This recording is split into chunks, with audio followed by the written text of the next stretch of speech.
North Attleboro Community Television, North TV Sports, presents King Philip Regional High School Baseball today from Gary Lombard Field in Wrentham, Massachusetts. It's a crucial non-league game between the 9-9 King Philip Warriors and the 14-5 Westwood Wolverines. Hello, everybody. I'm Mark Farinella, bringing you the play-by-play with Del Malloy alongside, and this is the Bellum family of companies. Pre-game report. Del, this is a big game for the Warriors. They've been in a tailspin. They've lost 5 of their last 6 games, and they may need a win today to qualify for the MIAA Division I tournament. Westwood comes in having lost 3 of their last 6, so both teams are looking to regain their end-of-season momentum. Good financial planning is a lot like a good game plan. The keys to this game for King Philip are brought to you by Wealthbridge Legacy Partners, who can help you plan for financial success. Del, what you got for me? Well, I like King Philip's chances today. Westwood, although a very, very good team in a tough conference. Late arrival, probably not the warm-up they wanted, couldn't go to the bathroom. Not the way it would be. You know baseball, they're traditionists, and anything that upsets them isn't good. And you got your home field, your home crowd, and a lot riding on it. I'm going with KP today. Well, Westwood really is a powerhouse in Division II. In fact, the last time these two teams met, it was when King Philip was in Division II last year, and it was in the MIA tournament. In fact, it was in the Division II quarterfinal. It was played here at KP, and it was a 1-0 King Philip win. Temperature today is 84 degrees. The wind is a little brisk, 13 miles an hour out of the west-southwest. Only a 2% chance of rain. I see 4 or 5 clouds in the sky, so I don't think we have to worry about that. And Westwood, of course, will be coming up to bat. Their first 3 batters will be Elliot Harris, the second baseman, John Bertone, the catcher, and Luke Chandler, the designated hitter. They will face in the infield Robeson, Anderson, McLeish, and Hassenfuss around from first to third. Astorino, Prater, and Burns from left to right. Dowling behind the plate, and Nate Panini is pitching today. And Del, we saw Nate Panini throw the last time we saw a game here at KP, which is a extra inning win over Bishop Fee. First pitch is a ball. And he was outstanding, so I'm sure KP needs him to be that way again today. Second pitch right on the outside corner. Nice pitch, a strike. Panini winds and fires. That one goes right straight up the middle, and that will sneak its way through for a base hit. Wide turn taken by Harris, but he will stay at first base. And John Bertone, the catcher, will come up.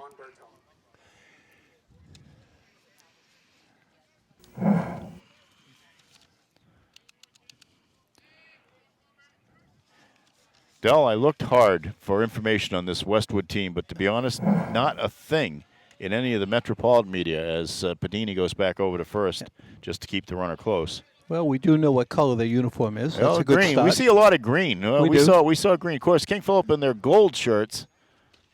First pitch is a curve and a strike.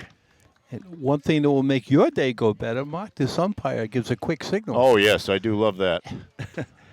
Westwood with green numbers with white trim in the back, but in the front they are white numbers.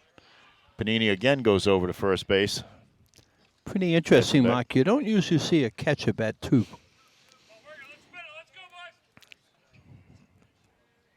Panini pitching out of the stretch. Gets the signal, and a timeout is called. Yeah.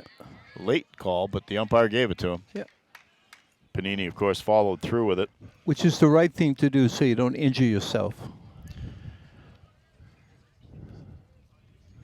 Westwood's coach, Brian Phelan, has been around for practically ever. He's been around for a long time. Yeah, when he 1 ball, 1 strike. When he started coaching, poacher stamps were a nickel.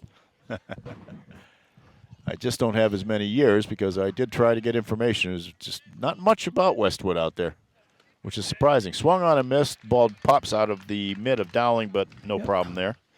Yeah. 1 ball, 2 strikes on John Bertone. You know, not everyone's into sending out stuff on their players. They'd rather spend their time coaching. Panini, 3-1 on the season. That one is a curve. He reaches out to get it, fouls it off. And so it remains 1-2.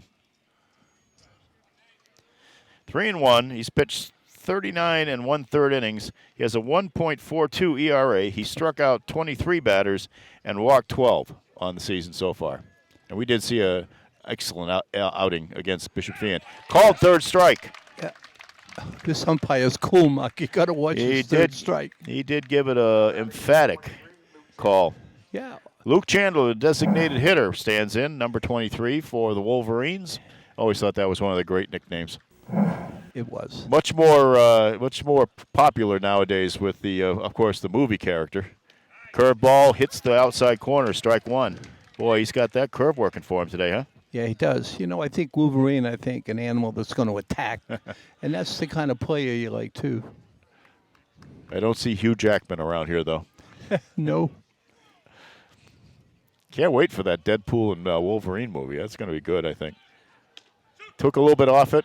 Throw down to second base, and it is definitely a stolen base without any problem there.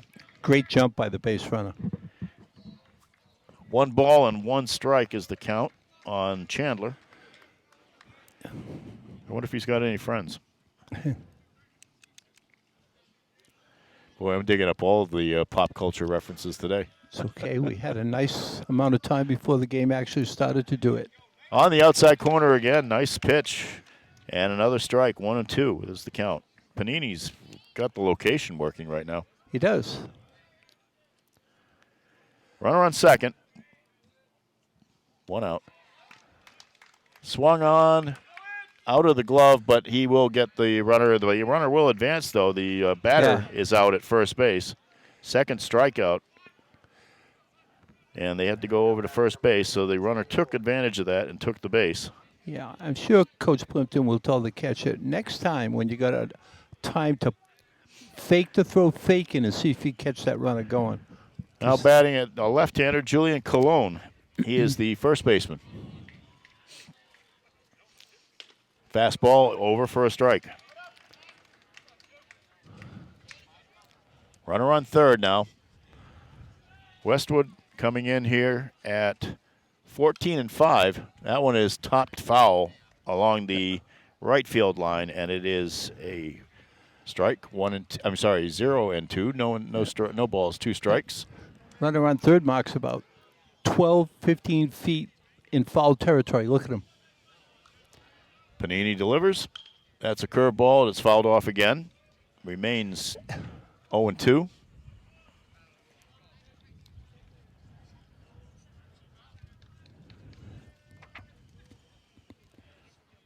Westwood comes in here after a 16-0 win over Millis, and that was played in Medfield over on the Kurt Schilling baseball diamond. He paid for it. Swung on and missed. The curveball gets him, and that is the end of the top of the first. So 3 strikeouts for Panini in this inning, and the Warriors are out of that little threat. No Westwood, nothing. King Philip coming to bat here. And I'll just like to remind everybody, our pregame and postgame reports are brought to you by the Bellum family of companies, which offer a complete range of solutions for your custom signage, high-quality printing, and metal finishing needs. With state-of-the-art technology and quick turnaround times, you can trust the Bellum family of companies to deliver results. No, it's been a good season for KP, but they got a little bit of a hiccup, and we might talk about this a little bit more. For KP sports in general, the story of the day, which is an unfortunate one, the softball team, which was almost laying waste to everybody they played, they had to forfeit 6 games this year because of what I believe is being called a misinterpretation of a rule change. They were using a communications device in the dugout to have a little headset inside the catcher's helmet for signals. That is legal in baseball. In softball, the National Federation of High Schools has approved it for next year, I believe. But both Hanover High School and KP believed it was in effect for this year. And the MIA has not ruled on it at all, has not approved the rule change yet, but it will. It'll rubber stamp it by the time it comes in. It was pretty much like the change to the 35-second clock in basketball, or the couple other changes that have happened lately. But the fact is that it was reported in not only local media, but in metropolitan media as well. So KP had to forfeit 6 victories, and that changed their record to 12-9, which really dropped them in the rankings. They went down from about number 6 or number 7, I think it was, to number 21 now. They have qualified for the tournament. They have a game today at Bridgewater Raynham, and they will be trying to improve that seating a little bit more. But yeah, that's a tough one. I don't know why the technology is necessary, Dell, but you know what? If it's legal, people can do it. They thought it was apparently, but it was not. So that's where it stands. And we'll talk about some of the other teams and the ramifications of this as we go along. Max Robeson will lead off for the Warriors. He is the first baseman. Swings, puts that one on the first pitch to the shortstop. He will go right over and get it. Nice play by Senchik at shortstop. So first pitch and 6-3.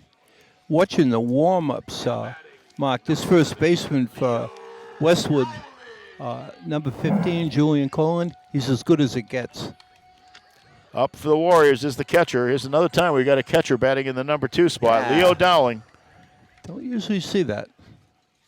Leo Dowling at bat for the Warriors. The pitch, and the pitch is from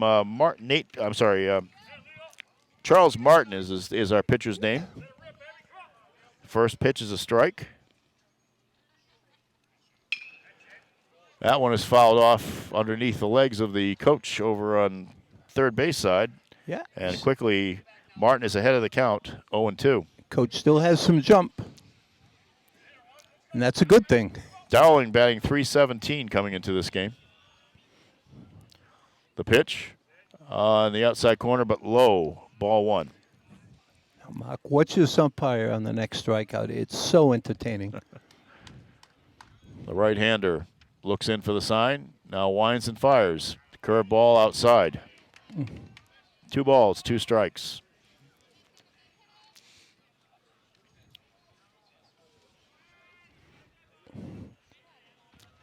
Here's the pitch. High. So now it's a full count. Yep. Dowling works him full after being down 0-2. That's what you want. And let's see what he can do here. Outside and a walk. So King Philip has its first base runner as Leo Dowling heads down to third base, and I think we'll have a runner for him. Number 28 for King Philip. And number 28 for KP is not on my roster. I'll have to find out at some point. But we can assume he's fast. Stepping in now is Drew Hurlin. He is the leading batter for these King Philip Warriors at .358. Left-handed batter. Pitch is outside, ball 1. Yeah. They had their senior day festivities before this game. This game was supposed to go off at 4:30.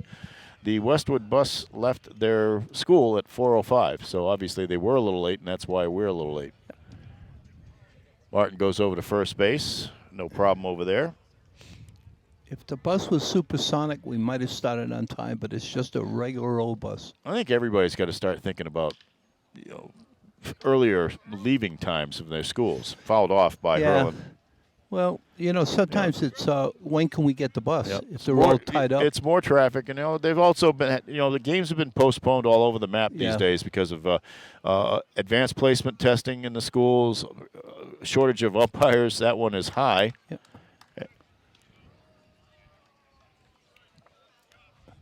2 balls, 1 strike to Drew Hurlin.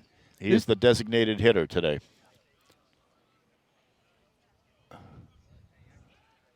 Again, goes over to first base. We have something new here at the Gary Lombard Field. They've put up they look like, they're not banners. They actually look like shirts up here on the wall, but they're printed. That's a strike, and it's 2-2. There are 3 retired numbers here at King Philip. Joey Johnson, number 1, pitched in the 70s and then went on to a career at Maine and the major leagues, pitched for the Braves and the Blue Jays, and finished his career with the Pawtucket Red Sox. And, of course, Jeff Plimpton Sr., he's up there. And I believe that's number 34. Yes, it is. And they retired number 0 for their longtime coach, Gary Lombard. Ground ball into right field for a hit. Yeah, watching the outfielders for Westwood in the pregame, wasn't impressed by their throwing arms. So You might see KP going 2 bases on ground balls too. You know, Runners on first and third now for KP. yeah, wasn't this the first game we've had where the bus showed up late? No, I don't think so. I think there have been a lot of them this year. Have there? I don't remember any. I remember it was a game we were supposed to do last year, Braintree at Bishop Fee in softball. We had to leave because I remember that. They were so late that we had other things to do. Yeah. So, Aiden Astorino up for the Warriors. First pitch, he does commit to it. It's a strike.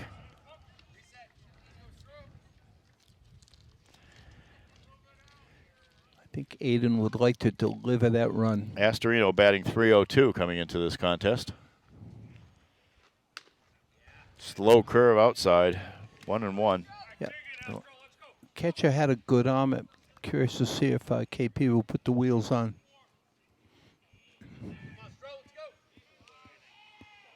Martin's throw is swung on and missed by Astorino. 1 ball, 2 strikes. Gorgeous day for baseball here. A little breezy, but not humid today. 84 degrees.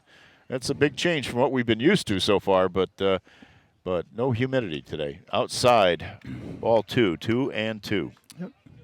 It's a gorgeous day. A couple little puffy cumulus clouds, no moisture in them, just floating along on the breeze. Tournament pairings will come out by the end of next week. KP still has a game to play, though. That one is low, and again, another 3-2 count. Yeah. Is the runner going to go, Mark? I would think that one on first base will, and then the one over at third base will play it by ear, as they say. Astorino stands in. The delivery by Martin. The runner goes, and it is ball 4, and now the bases are loaded for the KP Warriors.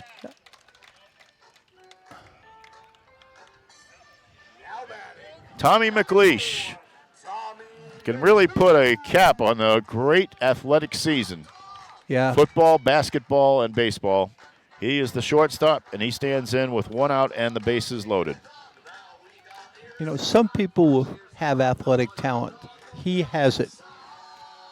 It just seems to be ingrained in him. Yeah. He's been his outstanding, successful senior year. I mean, this is something like memories are made from this. He will be going to UNH to play football. First pitch is high. And Martin having a little trouble finding the strike zone now. Yeah, that's a nice level for him. And, you know, with the new rules in the portal, if he doesn't like it, he'll go someplace else. The pitch, topped fair. Martin will go to the plate to get the force. They're going to try to get the double play. They do not. And the run will come in as the ball escapes the first baseman. So no RBI on that, but McLeish reaches on a fielder's choice. Dowling out at the plate, 1-2, but then Hurlin comes around to score. Well, that wasn't Dowling, that was a courtesy runner. Yeah.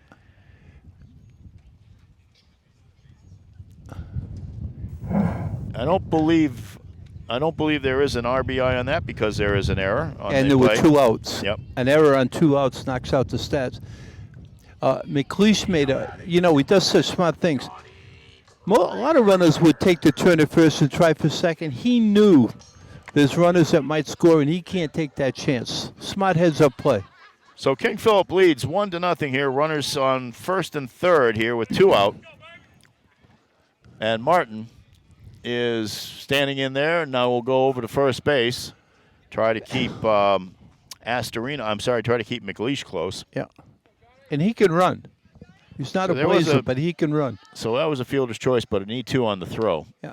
It could have almost been an E3 on the catch, but the throw made the first baseman go out. Yep. Strike on the first pitch. 0-1. Martin stands in, working quickly. Inside, the pitch to Johnny Prater.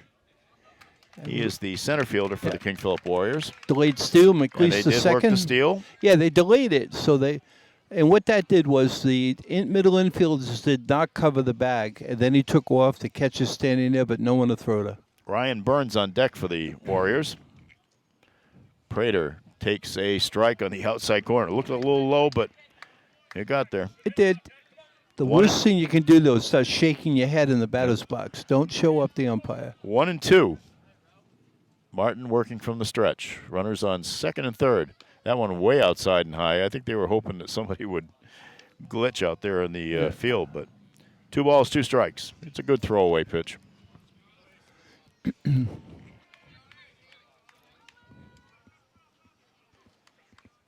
Prater, right-handed batter. Gets his bat on the ball. Picked up by the shortstop. He will go and get him. Nice play again by Senjic, and that is the end of the inning. So the Warriors bring one home, and they lead 1-0 after 1 inning. We'll be back with the second inning right after this break. 150 years ago, William H. Riley and his son Elmer founded a company to serve the heating needs of North Attleboro by supplying wood, straw, and coal in horse-drawn carts. Today, the 6th and 7th generations of the same family are proud to celebrate the 150th anniversary of W.H. Riley & Son. Now, our fleet of trucks deliver oil and propane to nearly 40 communities, and our trained technicians and plumbers can take care of all your heating, cooling, and plumbing needs. For over a century and a half, we've proven you can rely on Riley. Paul and Nancy Bellum, owners of Bell's Powder Coating, are dedicated to the community and proud to be a presenting sponsor of North TV sports coverage. Bell's is an industry leader in electrostatic powder coating, a process that is environmentally green. Turning out 50 to 100,000 pieces per week, Bell's is one of the area's top companies. They're proud of their on-time delivery and quick turnaround. No job is too large, no job is too small, and their quality is second to none. Bell's Powder Coating, North Attleboro. Hi, I'm Josh Paradise of Wealthbridge Legacy Partners, and here are some keys to winning financial planning. On offense, meet with an advisor to develop a solid financial game plan for accumulation in the first half, as well as income during your financial playoffs in retirement. On defense, huddle up with your advisor to review your insurance coverages and determine what strategies you can take advantage of to reduce taxes and keep more of your assets working for your team. Wealthbridge Legacy Partners, proud supporters of local athletics. Top of the second inning here at Gary Lombard Field in Rentham. The King Philip Warriors with a 1-0 lead over the Westwood Wolverines in a non-league game. Nate Panini will be facing the 5 and 6 and 7 batters in the Westwood order: Alex Dayton, Andrew Donegan, and Brendan Senjic. And the first pitch is wrapped into left field for a base hit by Dayton. That is good hitting. Second hit by the Wolverines. 3 strikeouts registered in that first inning. Andrew Donegan up. He is the third baseman. Keep an eye on Dayton. He really has good speed. I watched him go down the line. It was effortless.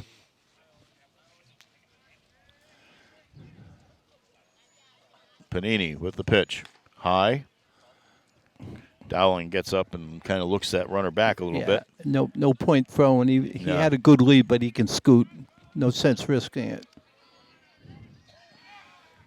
He will go over to first base. Yeah. By the way, everybody, this game is presented in part by Asians Garage. Now in its second century of serving the area's automotive needs, from lockouts to blowouts to dead batteries, Asians provides prompt and friendly service as your local AAA provider. That's Asians Garage, 321 North Washington Street in North Attleboro, just over the Plainville line. Fake steal attempt. He started out, put the brakes on. He's got a good idea who's covering the bag. 1 ball, 1 strike, and he will go over again. I think that's about the 4th or 5th time he's gone over to first base in this game so far. Yeah, but so obviously Westwood has a bit of a reputation for wanting to get a little frisky on the base paths. Well, the leadoff hitter in this kid, they can motor. Panini's pitch was high, but they get him. They get him down in the steal attempt. Dayton cut down by Dowling, rather. That was an incredible throw from the catcher. Nice job right there for it. Dowling made a perfect throw. So now it's 1-2 on Donegan, but there's nobody on base. So 1 out, high, 2 balls, 2 strikes. You know, they ran into an out, but it was a perfect pitch. It wasn't a breaking ball. It was a perfect throw to the bag. I like to see teams play aggressively. And that is a strike.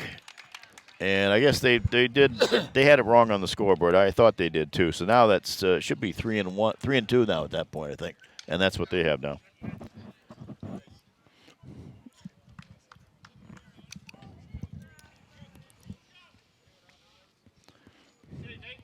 King Philip's game against North Attleboro, originally scheduled for the 21st, is now 22nd rather, and that one is up in the air and caught by Astorino, and 2 down.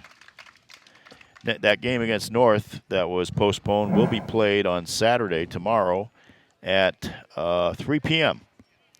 here at Lombard Field. Now batting, 19, Brendan Senjic is up for the Wolverines. This is their regular season finale. First pitch is a strike, right at the bottom of the strike zone. Yep.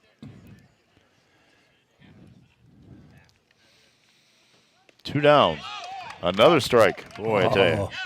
I- Panini's looking pretty good today, isn't he? Yeah, Del? nice breaking ball. Took something And off it. working fast, too. I like that. That one outside, missed the corner. 1 ball, 2 strikes.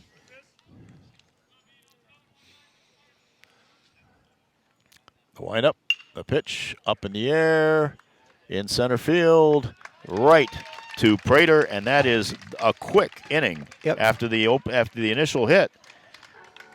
And so the Wolverines go down in order, basically. They don't really because of the first the guy getting a hit, and it is 1-0 King Philip as we will go to the bottom of the second. And Del, like we were talking before, I meant to mention that the King Philip is having a great athletic year here, and let me just go through the pairings here to the teams. Baseball, number 24 in the MIA Power Rankings in Division I. It's not final yet, but that is very close to being in on a tournament berth. Softball, number 21, despite the forfeiting of the 6 games. They're in. Boys volleyball, number 43 in the rankings, but they got in with a 3-0 victory over Medfield, which was undefeated in league going into that game. A great game, and which we covered here on North TV. Aaron, so KP, they also beat Norton. That brings them to 11-9, and that puts them in Division I. Boys lacrosse, number 11 in Division II, they're in. Girls lacrosse, number 16 in Division I, they're in. And right now, that's a home game as well. Boys tennis, number 32. They've got one more match left. They're in Division I, so they're teetering on that brink. The final pairings will be coming out. Final power ratings, I guess, will come out on Wednesday. And girls tennis is number 31, but they have the 500 record, number 39 rather, and they have the 500 record at 9-8, and they will be going in to the tournament in Division I. So not a bad spring for the King Philip Warriors. Nope. Town's getting its money's worth.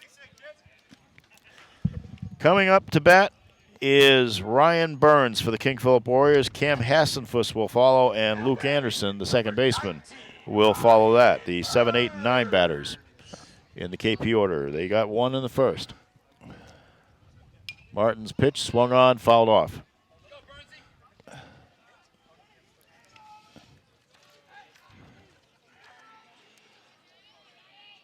Yep, last year Westwood got all the way to the round of 8 in Division II and missed and lost that 1-0 game to the KP Warriors when they were in Division II. That's high, ball 1.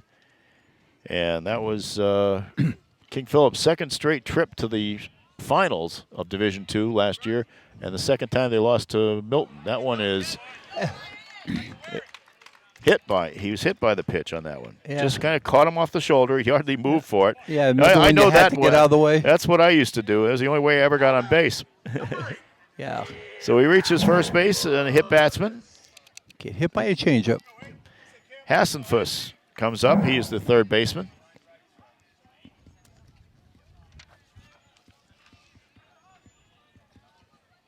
High, very high. Ball 1. When I played, I hated to get hit. It meant I couldn't hit the ball. Not that I could anyway, but I was just looking at any way to get on base. Anyway, if the coach put me up, I said, I got to make something of this because my best job was keeping the scorebook. There's a line drive in the left field for a base hit. That's going toward the corner. That might be 2 bases. The throw will come into third, and yes, it is. It is 2 bases. yeah, well, And Burns is safe at third. So 2 on in scoring position and nobody out. And Luke Anderson, the number 9 batter. Number 12, the number I wore at Mansfield High. Yep. You know, Mark, you're taught to. You want to get that lead runner, but they had no chance, and by throwing the third, they let the batter get to second. So. And it looks like Coach Brian Whalen is out to take a quick chat with his pitchers, try to settle him down a little bit. He struggled a little bit in these first 2 innings. Just the location has not been there. Yeah.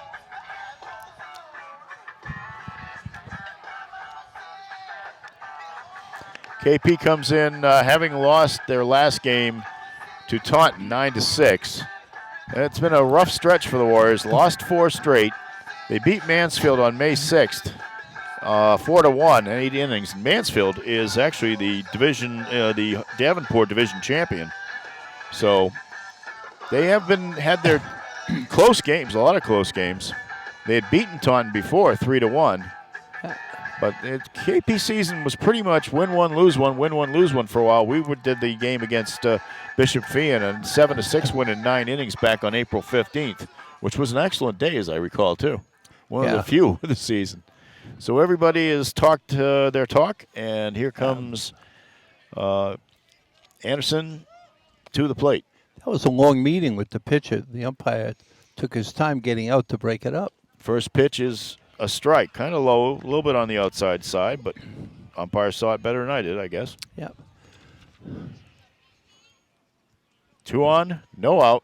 Both of the runners in scoring position. Anderson swings and misses at that one. Yeah. 0-2. He's in a hole quickly. Max Robeson is on deck, and he went out 6-3 in the first inning. So the fireworks hadn't started yet. The fireworks actually started on a walk. So here's the pitch. Popped up. Yeah. The pitcher is going to call everybody off, and Martin is going to make the catch.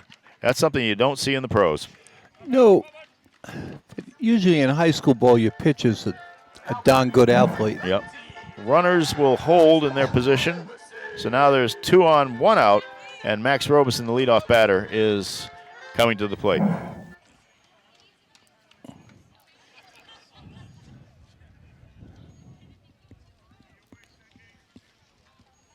Robeson's had a strong season this year. That one is outside, ball 1. Yeah, you know, you like it when it's your senior year. He'll remember this for a while.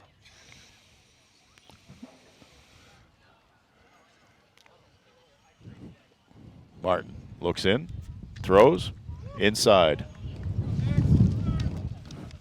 Well, he's been And Robeson has the edge right now, 2-0. He's been going inside with soft tosses, so easy to get out of the way. Here's the pitch. Well high and outside. So quickly it's 3-0. And we're looking at the possibility of some loaded bases here again. Yeah. KP has been putting the runners on today. And I'll tell you, I looked at things before this game as best as I could, with the paucity of knowledge out there about Westwood, but I would have thought that KP would have been having a little bit more of a struggle. But Westwood's played a lot of games. There's ball 4. Westwood, this is their 5th game in 5 days, so they're probably down to the bottom of the barrel of their pitching. Yeah, it looks like we're going to have a pitching change, Smuck. I think you're right. So the second visit of the inning by Brian Whalen. I'm sure the coach didn't want to make a change this early, but you do what you got to do. His pitching staff has probably had its problems with this stretch. I mean, seriously, this is the 5th game in 5 days for them. They did play late last night, and they had the advantage of having all the storms having blown through by the time it was there. Wow, must have been a pretty wet field. And that Medfield field is impressive, I got to admit. Yeah. Kurt Schilling spent a lot of the money that he bilked people in Rhode Island out of to have that, because he lives in at least he did live in Medfield. I'm not sure if he still does. Oh, I don't think he's taking them out. Wow. I guess I don't know what how many. I always thought that a second visit you had to, but Yeah, I thought so too. Maybe they're related. anyway, up to the plate. Leo Dowling walked in the first inning. He was thrown out at the plate on a play in which the run did score on a throwing error. Pops that one up, straight up in the air. He got under it. Will come Infield. down to the second baseman, and Harris puts it away. Yeah, infield fly rule was Yes, called. he did. So now it's bases loaded, but with 2 out. But a good person to have up, Drew Hurlin, I'll say. the designated hitter. He did single in the first inning. He ended up scoring the run. I mentioned Hurlin came into the game batting .358. He had 2 homers, 15 runs scored, and 11 batted in. Now he's got 16 runs scored. That is a strike.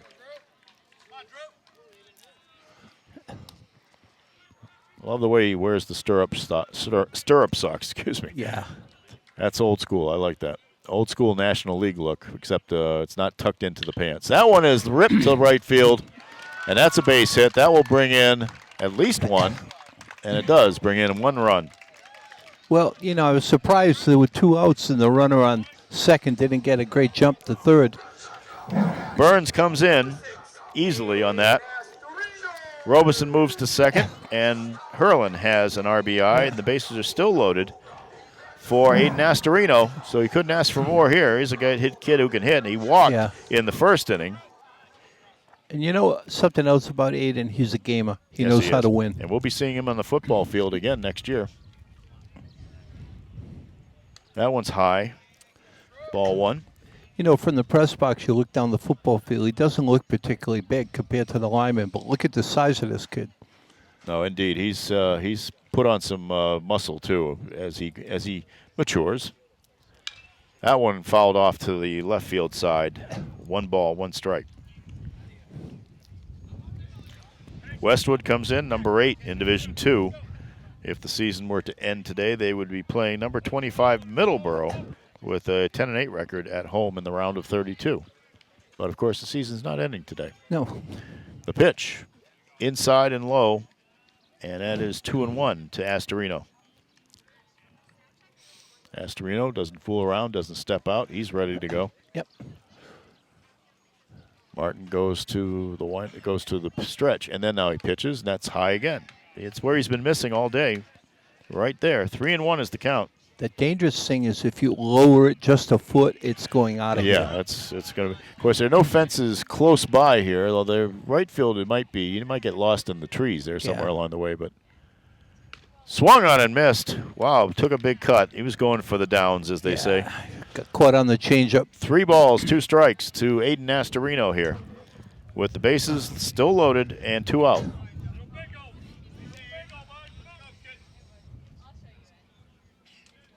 And the pitch by Martin.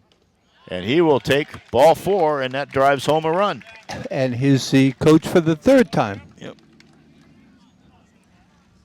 So Hassenfuss comes home with the 3rd KP run. And let's see what they do on the mound here.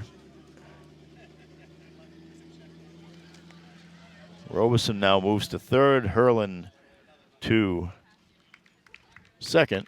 Martin does come out of the game on that. Yep. And let's see what he's doing now. Looks like number 6. Am I right, Del? I'll tell you in a second. Yes, it is number 6. And number 6 for Westwood is on my roster right here. Patrick Hunt, the freshman. Patrick Hunt, a freshman, is in at pitcher. Okay. Almost a sophomore. That's right. By this time, he should be considered that. But so Hunt will be in, and I would assume that means everything else is unchanged out there.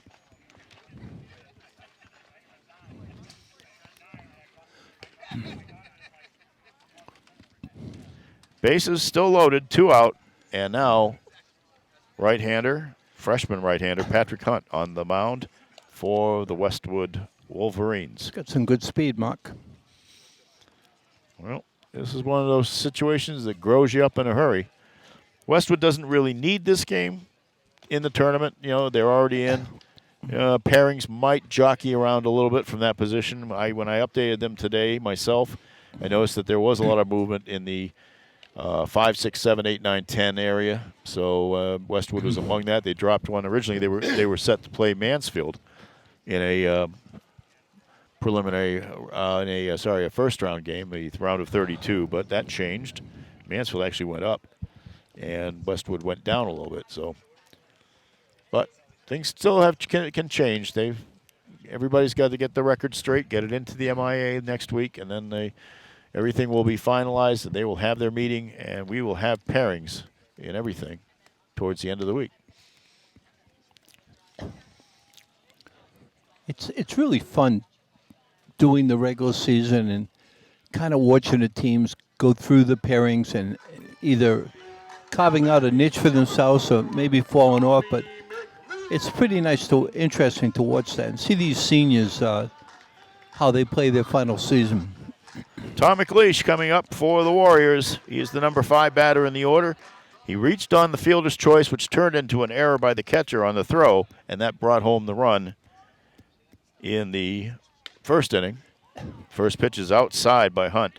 Yeah, slightly different motion. There's a little delay after the stretch, and then he releases it. So you got to get your timing down. I would assume Hunt will not be batting as Martin was being hit for by the designated hitter. So that one fouled off right into the Westwood dugout. Duck, guys. Yeah. So you don't like your coach, huh? McLeish, count on him is 1-1.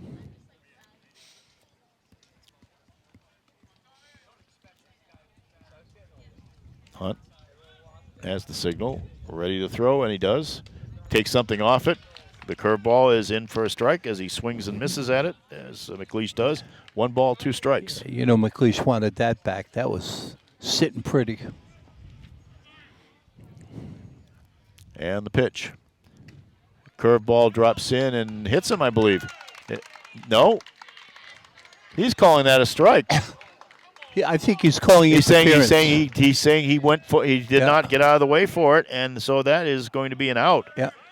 I believe. I don't know what that's called, but it's the end of the inning. So we will be back with the third inning right after this. The King Philip Warriors lead 3-1. What actually did happen on that tell? That was a little tough. Yeah, you got to get out of the way of the pitch. He actually leaned in to get hit. Okay. I used to do that all the time. All right, 3-0, and we'll be back.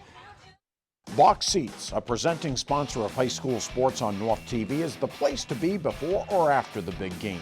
They're also the place to watch the big game, with TVs in every room and the NFL Sunday ticket to catch your favorite team home or away. Box Seats has a lineup of menu items second to none that include grilled pizza, fish and chips, burgers, and more. Box Seats also has over 70 gluten-free items to choose from. Box Seats is located in Tower Square at the corner of Route 1 and Elm Street in North Attleboro. 150 years ago, William H. Riley and his son Elmer founded a company to serve the heating needs of North Attleboro by supplying wood, straw, and coal in horse-drawn carts. Today, the 6th and 7th generations of the same family are proud to celebrate the 150th anniversary of W.H. Riley and Son. Now, our fleet of trucks deliver oil and propane to nearly 40 communities, and our trained technicians and plumbers can take care of all your heating, cooling, and plumbing needs. For over a century and a half, we've proven you can rely on Riley. Hi, I'm Josh Paradise of Wealthbridge Legacy Partners, and here are some keys to winning financial planning. On offense, meet with an advisor to develop a solid financial game plan for accumulation in the first half, as well as income during your financial playoffs in retirement. On defense, huddle up with your advisor to review your insurance coverages and determine what strategies you can take advantage of to reduce taxes and keep more of your assets working for your team. Wealthbridge Legacy Partners, proud supporters of local athletics.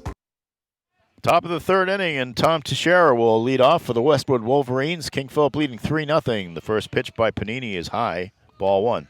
Panini's got good velocity, hasn't he? Yes, he does. He does. He's got great location today, too. The 8, 9, and 1 batters up for Westwood in this inning.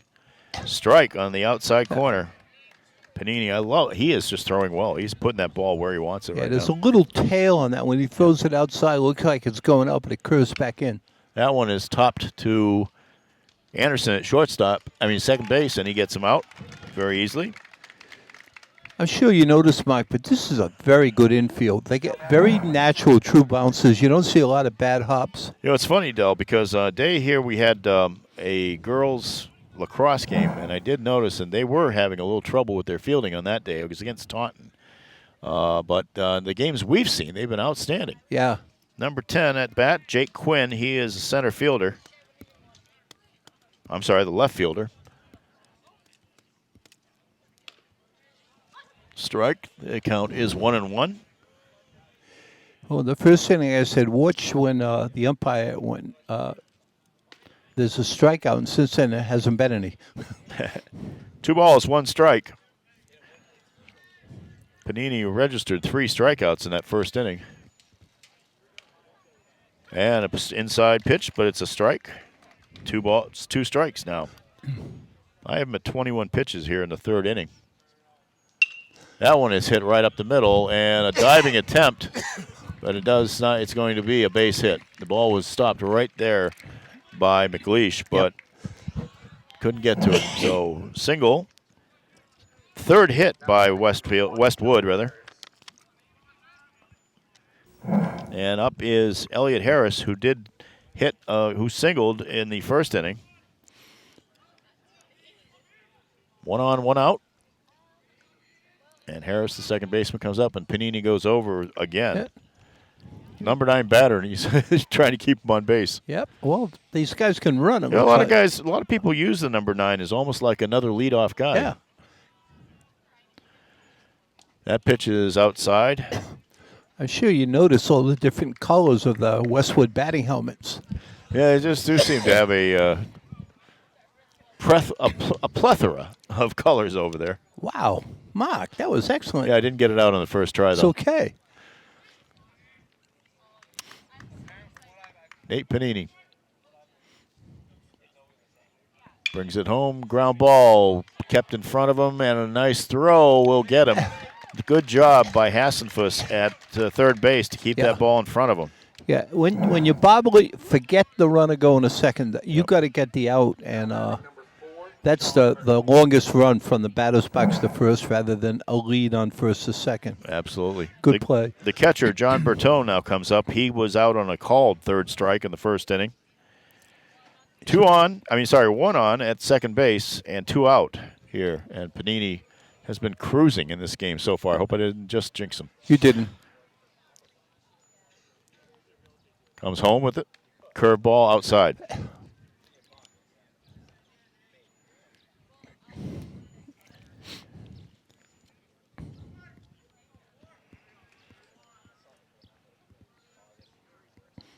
Gorgeous day here. It is. Couldn't ask for better. The pitch pops up straight in the air. Coming under it now, it's now into left field, and Quinn brings it down. I'm sorry, Astorino brings it down, and that is the end of the inning. So after 2.5 innings, the King Philip Warriors hang on to that 3-0 lead over the Westwood Wolverines. Del, it's we're coming. We've really come to kind of the end of the road, I think here. I don't know what the plans are, if there's any plans for any coverage beyond this, but I just want to say to you and to all the folks at North TV, I really have appreciated working with you guys this year again. We've had a lot of fun. We did football together for the first time this year, and we saw a state championship, and I just think this is a great job. A couple of older gentlemen as we are, we couldn't ask for better at this stage of our lives. This is a job? Sometimes it doesn't feel like it, to be honest. No, it really is, Mark. And to watch these young guys, to watch the coaches. Coaches have come so far. You know, their development of the players is outstanding, but their management of the game, how they interact with the umpires. Remember when we first started years ago, the shouting matches you'd have between coaches and umpires. Yep. They got to remember they're role models for these guys, and there's also more rules about that now too. They've really as needed. Yep. They put a lot of rules in about the conduct on the field. Speaking of coaches, Jeff Plimpton Jr. is in his 4th year at the helm of the Warriors. He is 50-34, .595 winning percentage. He's kind of dipped down a little bit over the last 4, but this would be a nice game to win. And then North Attleboro is having a good season. Of course, as I said, they are number 14, I think, in the Division II pairings right now. So they're going to have a home game at Donardo Field. So that will be a good game on the schedule for Saturday. Coming to bat for the Warriors, Johnny Prater. We have the 6, 7, and 8 batters up. Prater, Burns, and Hassenfuss. KP up 3-0 here. And that is Hunt on the mound for Westwood. And he's going to work out of the stretch all the way here. Yeah. First pitch is a ball outside. Not a bad move. If your role's going to be relief, just get used to that, and helps with your consistency. And the pitch popped up and should be out of bounds, out of play, and it is to the left field side. And that's why I didn't park my car down there. And you hope it doesn't strike an elderly person walking to their car. A couple of fields are close to some highways around here, and I was always worried about some of them. If I see a ball hit in the air, and if it came down the highway, somebody was driving by. Yeah. That ball is high and inside. 2 balls, 1 strike to Johnny Prater. We have fields where the baseball is adjacent to another field, and the foul balls go on the other fields.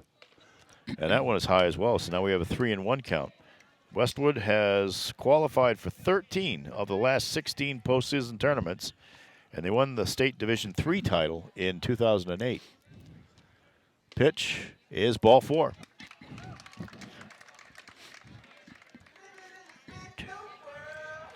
That's the 5th walk given up by Westwood pitching.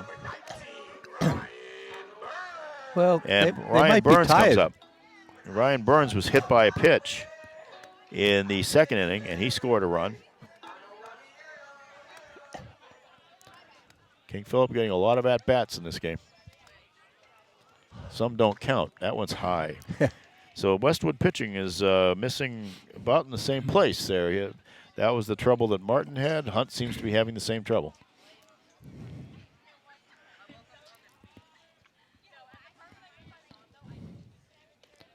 That is on the left and the inside corner, and that is a strike. 1-1 to Ryan Burns with a runner on. Nobody out. Yeah, I believe this umpire has been pretty consistent. Yeah, and also I just, like you said earlier, as opposed to the guy we had in the Feehan game, this guy makes the call right away. I don't have to wait. That one topped back to the pitcher. He kind of boots it, and he's going to have to go to first base, and he throws it over the first baseman. So runners will be at least on 2nd and 3rd, and that's what we have here on the throwing error by the pitcher. It stayed in place, so they could have advanced, but smart play. You get 2 runners in scoring position instead of 1 in scoring position and an out. So 2nd and 3rd with nobody out. Cam Hassenfuss is up. He doubled in the 2nd inning and did not get an RBI on that. They put runners on 2nd and 3rd at that point, but still, he did score a run. He scored the 3rd run, and now he's got 2 on the pond here. 2 ducks on the pond. Oh, right up the middle, and that's going to go past the pitcher and into the outfield. That's going to bring home at least 1. Here comes the other runner. He's going to be tagged out as they collided. Yeah. Wow. Burns collided with the catcher, Bertone, but Bertone hung on to the ball there, and so he is out. Umpire waited to make sure the catcher held on. Yep, but the run does score. Hassenfuss stays at first base, but he does get the RBI on it. Coach Plimpton came down to ask, but he was satisfied with the explanation. I kind of thought the same when I saw it. When the contact was made, he had the ball. The only question was whether he would hang on to it, and he did. Yeah. So Luke Anderson will come up now with a runner on first base. 1 run is home, but now we have 1 out.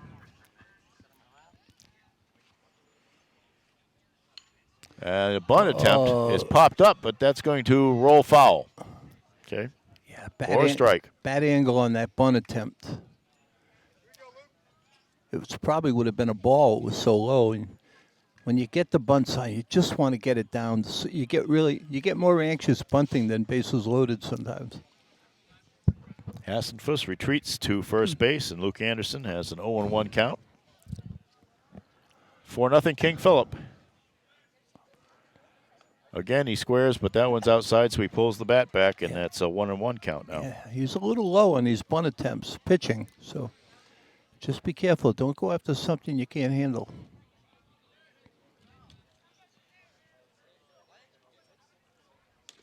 That's a slow curve, and it drops in. 1 ball, 2 strikes. Dell,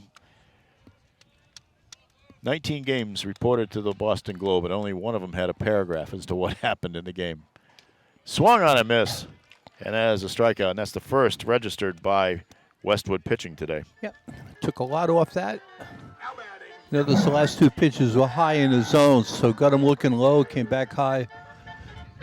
Max Robeson grounded out to shortstop and walked. And this is his 3rd time at the plate, but only his 2nd official one. 2 out, runner on first. Steal attempt, and he's Safe. going to be in there. Yeah.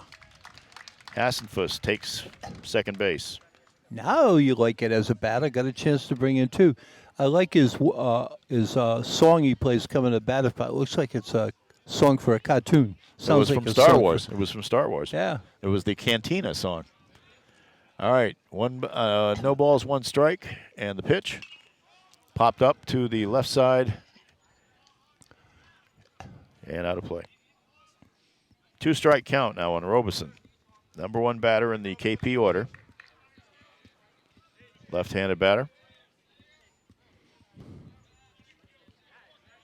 Hunt fires, curveball inside. And he really crowds the plate a little bit, doesn't he? He does. 1 ball, 2 strikes. That didn't miss by much. No. Runner now on second. 4-0 KP. Popped up. Will it still be in play? It will not. That was up there for a long time, and a lot of people were looking at their cars. Yeah. I think it hit the roof on the dugout and got another bounce up. So 1-2 is the count to Robeson. Cam Hassenfuss on second base. KP with a 4-0 lead here in the 3rd inning.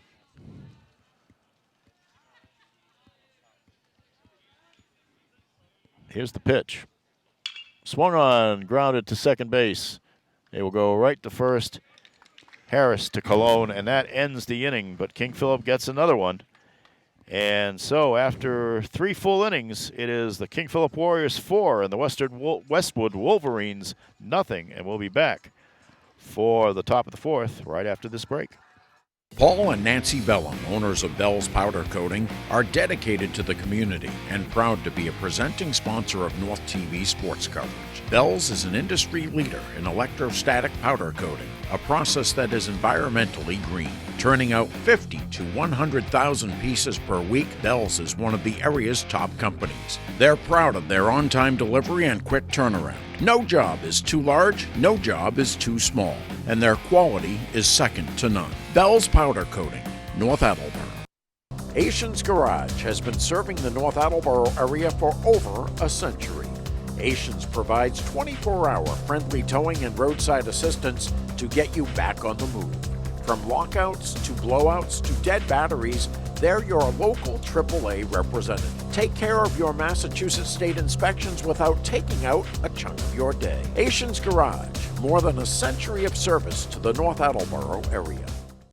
Hi, I'm Josh Paradise of Wealthbridge Legacy Partners, and here are some keys to winning financial planning. On offense, meet with an advisor to develop a solid financial game plan for accumulation in the first half, as well as income during your financial playoffs in retirement. On defense, huddle up with your advisor to review your insurance coverages and determine what strategies you can take advantage of to reduce taxes and keep more of your assets working for your team. Wealthbridge Legacy Partners, proud supporters of local athletics. Top of the 4th inning here at Gary Lombard Field. The King Philip Warriors lead 4-0 over Westwood. And I just want to mention to you all that Box Seats Restaurant and Bar is proud to be supporting North TV's coverage of high school sports. It's the place to be before, during, and after the big game with TVs in every room and a lineup of popular menu items, including more than 70 gluten-free options. That's Box Seats, located in Tower Square at the corner of Route 1 and Elm Street in North Attleboro. And we're happy to have them as one of our loyal sponsors of high school sports here. Westwood coach really works the umpires. He's been out almost between every inning talking to either one of them. 3, 4, and 5 batters up for Westwood. Luke Chandler, Julian Colon, and Alex Dayton facing Nate Panini, who has had an outstanding day so far. And he gets a strike on the first pitch. That might have been a gift. A little low, but doesn't waste any time pitching either. And the second one, a little higher, and it's a strike called. And I think Chandler's like a little bit, hey, guys, wait. That one comes right to him. It's fouled off behind him. So no rest for the weary here when you're trying to keep the book. 1 ball, 2 strikes. I'm sorry, that's 2 strikes and no balls. I'm sorry. You can foul that one off. The pitch, fouled off again. Chandler just has to start taking cuts right off the bat. Yeah.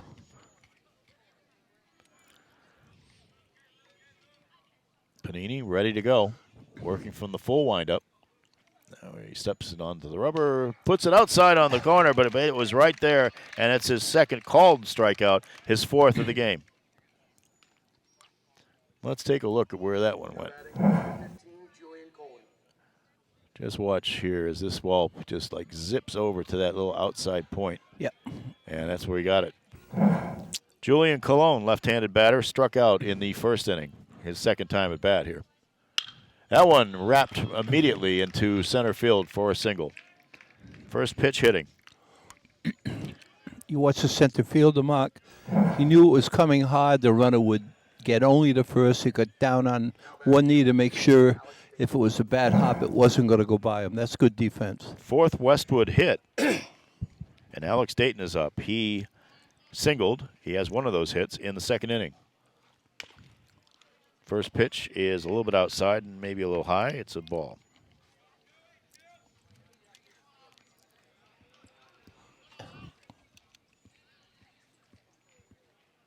Panini has been in command today. That one, a little low. He held off on it. He thought he was going to go for it, but he didn't. And it's 2-0. When he misses, he doesn't miss by much. The pitch. Outside, but he does catch that corner, and it was tantalizing enough. 2 balls, 1 strike. And you know, with the first baseman holding on first, there's a big hole out to right field if you get it on the ground. Here's the pitch. Runner faked going, and it's fouled off to the right side. So now it's 2-2. Alex Dayton, the center fielder. Heard a big clang behind us. Yeah, high bounce off the pavement into the bleachers. Fortunately, no contest going on that field today, so there's no fans that had to be surprised by a baseball coming at them. That would get your attention. The pitch by Panini. And catches the corner. And that is strike 3. That's his 5th strikeout. 5 strikeouts for Nate Panini. And he's working that right side corner, the outside corner, to his left-handed, to the right-handed batters. Andrew Donegan is up. He flew out to left field in the 2nd inning. That one is outside, ball 1. Well, you know, it's up to the batters. He's painting the outside, and they're looking like they want to pull it. You're not going to pull it. So go with the pitch. Get to the opposite field. That one straight across the middle, and a strike. 1 ball, 1 strike to Donegan. He is the 3rd baseman for these Wolverines. Storied basketball program over there on the girls' side. Oh, incredible. And that is a timeout call before the pitch got there. Incredible. Every college coach in New England in Division I or II makes a stop in that gym, or used to, I don't know how they are now, but used to make a stop in that gym at least once a season. Not only provided a lot of good players, but provided some great coaches as well, including Nancy Wojcik, who one of the Fabiano sisters, one of the triplets that played there, and she coached at Foxborough for a long time. I remember her. Yep. Of course, she had some good talent on that team, too. Yeah. A person named Sarah Bain, who just got the Archbishop Williams job. And Holly Grinnell, another 1,000-point scorer. That one will bounce into left field for a base hit. So 2 hits in this inning. I'm a firm believer that good talent makes a coach. Yep. Brendan Sensic will come up. Senjic, rather. He flew out to center field. He's got 2 on and 2 out. As Nate Panini looking to get out of this little mini jam here.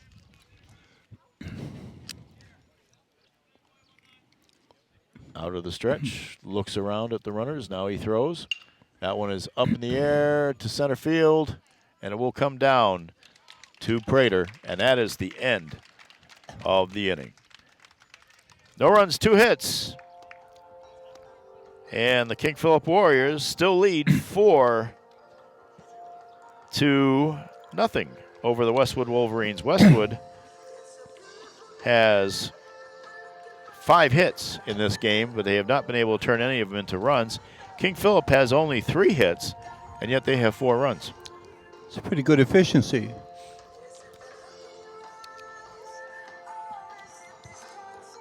Looks like Hunt will be pitching again this inning. Stay with him.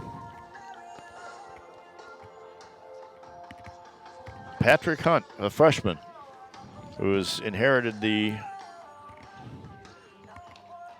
pitching reins from starter Charlie Martin. So he'll be entering into his second full inning. And he will face the number 2, 3, 4 batters in the KP order, Leo Dowling, Drew Herland, and Aiden Astorino. So it's kind of a murderous row right there. That it is. They can hit for power, but they hit consistently. They make good contact. King Philip, as I mentioned before, number 24 right now in the MIAA pairings. Looks like they're going to make it in regardless of their record. If they win this one, it kind of pretty much cements things. If the season ended today, they would play at number 9 North Andover. They are 15-6 in the round of 32 in Division 1. Remember, they've been bumped up a division this year. Had 2 straight trips to the Division 2 final. So the MIA kind of said, well, try the bigger boys now.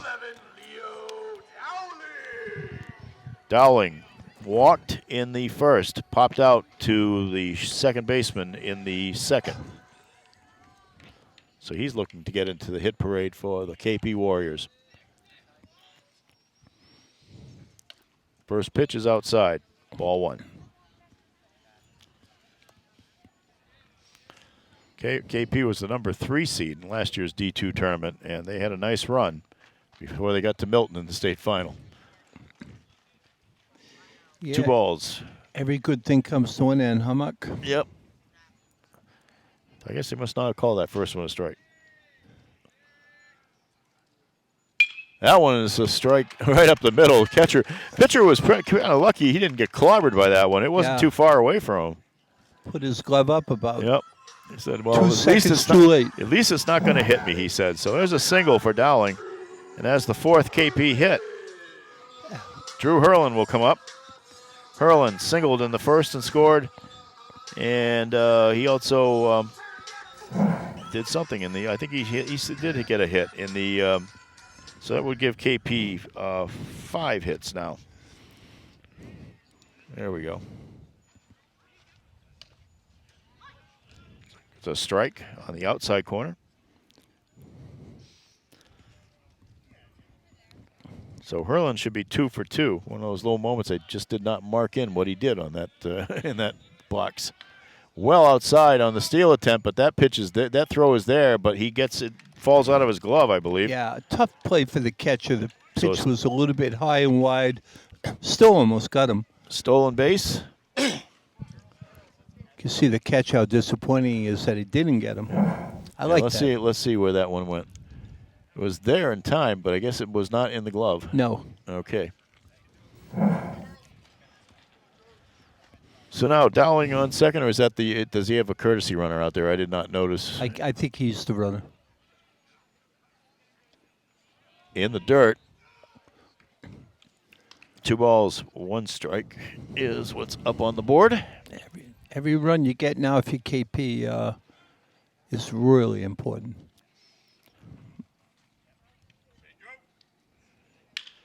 That one's grounded to the second baseman. He will go right over to first base. Harris to Cologne and puts the runner on third base. And Aiden Astorino, he hasn't been up yet. 2 walks. Yeah. But he did knock in a run on that second walk because the bases were loaded at the time in the second inning. You see the value of that steal. That could have been a double play, and now it's a runner on third with 1 out. Astorino stands in. First pitch popped up very high. Shortstop looking to get under it, and he does, and Senjik makes the catch on the first pitch. So there's still a runner on third, but there's one out. I mean, 2 outs, rather. Tommy McLeish will come up. Yeah, I'm sure Astorino would like that back. A little impatient. It looked like in his swing, he didn't really want to swing. McLeish reached on the fielder's choice that turned into an error as well. Then he was, I guess it would call it batter's interference when he was hit by a pitch, but he leaned into it and they called him out. Yeah. That was in the second inning, and that ended that inning. Strike very low. And that's a sharp umpire to make that call. You don't see that call, but once or twice a year. You hardly ever see it, to be honest. And there are a lot of times I think that maybe it should be called, but in the dirt, and the runner's going to come home. Yeah. And no throw. Could not get it on the wild pitch. And the 5th run scores for KP. Yeah, a little bit of speed on third base. Good moment because the pitcher was slow getting off the mound on that too. It didn't go far away, but KP now with a 5-run lead here in the bottom of the 4th inning. 1 ball, 1 strike is the count to Tommy McLeish. Nobody on, but he can still keep the inning going. Yeah. Up in the air to the left fielder. He's going to suddenly make a run in, and he does come back and get it. So Quinn makes the catch. The inning ends, but the KP Warriors add another run on a wild pitch. And that now gives them a 5-0 lead over the Westwood Wolverines. We'll be back with the top of the 5th inning right after this break. Box Seats, a presenting sponsor of high school sports on North TV, is the place to be before or after the big game. They're also the place to watch the big game, with TVs in every room and the NFL Sunday ticket to catch your favorite team home or away. Box Seats has a lineup of menu items second to none that include grilled pizza, fish and chips, burgers, and more. Box Seats also has over 70 gluten-free items to choose from. Box Seats is located in Tower Square at the corner of Route 1 and Elm Street in North Attleboro. Asians Garage has been serving the North Attleboro area for over a century. Asians provides 24-hour friendly towing and roadside assistance to get you back on the move. From lockouts to blowouts to dead batteries, they're your local AAA representative. Take care of your Massachusetts state inspections without taking out a chunk of your day. Asians Garage, more than a century of service to the North Attleboro area. 150 years ago, William H. Riley and his son Elmer founded a company to serve the heating needs of North Attleboro by supplying wood, straw, and coal in horse-drawn carts. Today, the 6th and 7th generations of the same family are proud to celebrate the 150th anniversary of W.H. Riley and Son. Now, our fleet of trucks deliver oil and propane to nearly 40 communities, and our trained technicians and plumbers can take care of all your heating, cooling, and plumbing needs. For over a century and a half, we've proven you can rely on Riley. 8, 9, and 1 batters coming up for the Westwood Wolverines. They trail King Philip 5-0 here as we go to the top of the 5th inning. 5-5-0 for King Philip. 5-2 for Westwood. There's Nate Panini.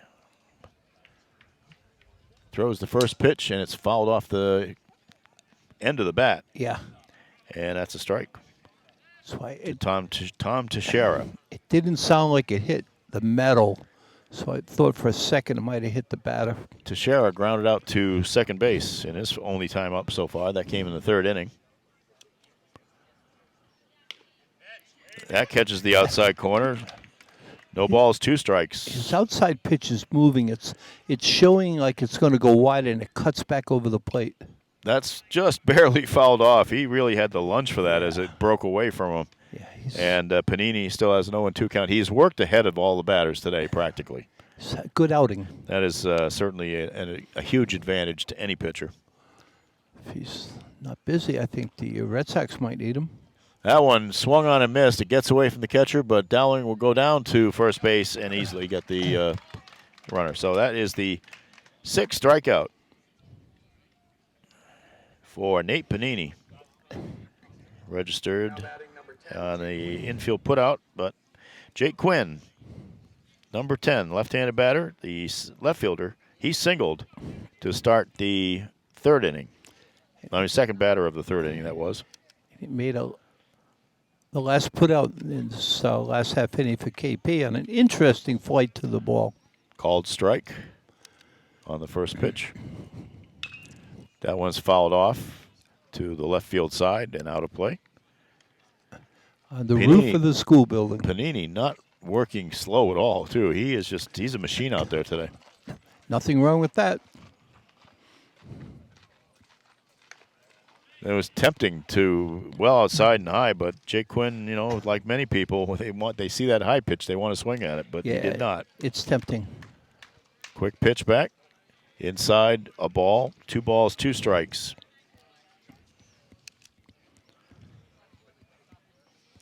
I have Panini at 46 pitches so far. I might be off by 1 or 2, but that one is.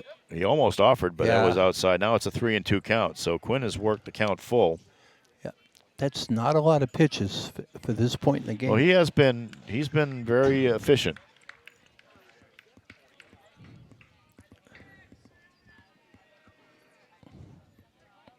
The 3-2 pitch. Right back to the box. He bats it ahead of himself, but plenty of time to get him out. Nice job by Panini on that one. 1-3 on the out, 2 out in the inning. Help himself. And Elliot Harris will come up. Just kept the ball in front of him. That's the very important thing to do if you can. Pitchers have to react quickly. It's just, I pitched like once or twice in my life while I was playing American Legion ball, and I was scared to death.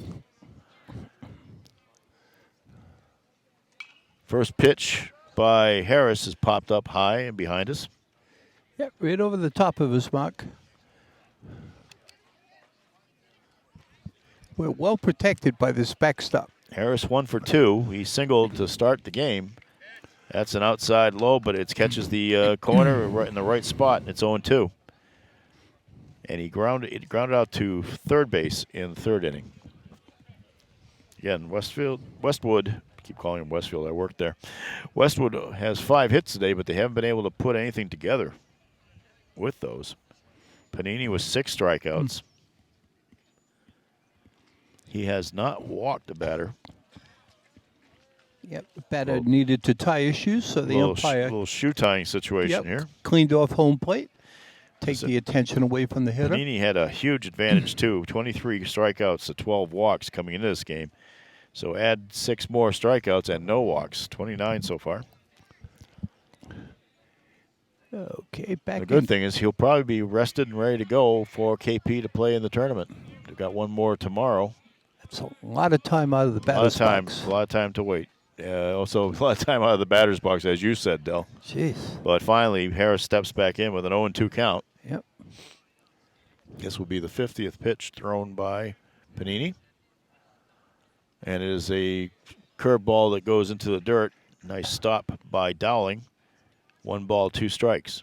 Yeah, Dowling's had a good day behind the plate. Smart pitch, though, because you might get him to commit. That one is grounded through the hole in shortstop, and that will be a base hit. The 6th hit by the Westwood Wolverines. That speed, he made the turn. If there was any miscue, he was off to second. Now batting number 4, John Bertone. The catcher. No sense of overcommitting on that when you got a 5-0 run, lead rather. Coming to bat here is John Bertone, the catcher. He has taken a called third strike in the first inning and flew out to left field in the third. 2 out, runner on first. Panini stands in. First pitch is a ball. Not by much. No. And he held it there for the umpire, and the umpire did not take the bait. Panini comes in. That one is topped. Will bounce out of play just before Hassenfuss got to it. Foul territory, so it goes down as a strike, and it's 1-1. The count here. Sun getting a little lower. Boy, left field would be a little tough right now. Yeah, it would be. Still the temperature, perfect day for baseball over any sport. Yeah. Wish we had some football games like this in November. Oh. All right, there's the pitches high. 2 balls, 1 strike. We had a couple of Cole soccer games in November. Remember when we were on the hill? That one is fouled off to the right field side, and that'll be a second strike. 2 balls, 2 strikes on Bertone. And another large clang in the background.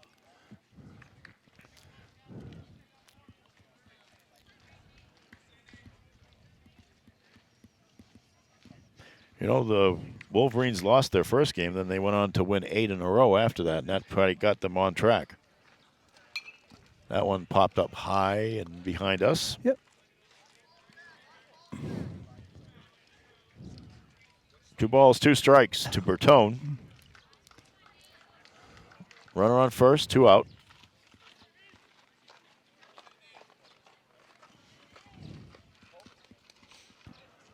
Panini taking a little time here. Now he comes to the plate. Tries to get that curveball over. Doesn't that time. Now the count is full at 3-2.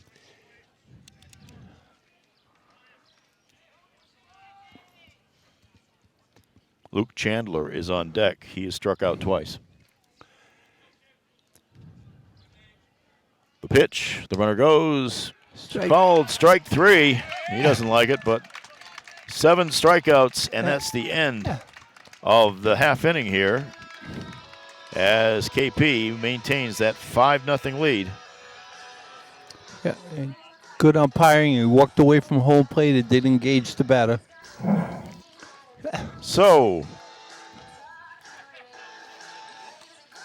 as we come into the middle of the 5th inning here, I'll tell everybody that this game is presented in part by W.H. Riley & Son, a family-owned business founded in 1873 and celebrating more than a century and a half of serving the area's heating oil, propane, and cooling needs. That's W.H. Riley & Son, 35 Chestnut Street in North Attleboro and 125 Winter Street in Taunton. Remember, you can rely on Riley. Westwood coach out again. He's constantly talking to the umpire. Maybe he knows the guy. You know, they probably all know each other anyway. So, yeah. As I mentioned before, King Philip has a game on Saturday, May 25th, 3 p.m. start against the North Attleboro Red Rocketeers here at Lombard Field. This is the regular season finale for the Westwood Wolverines, and they will await their tournament seeding.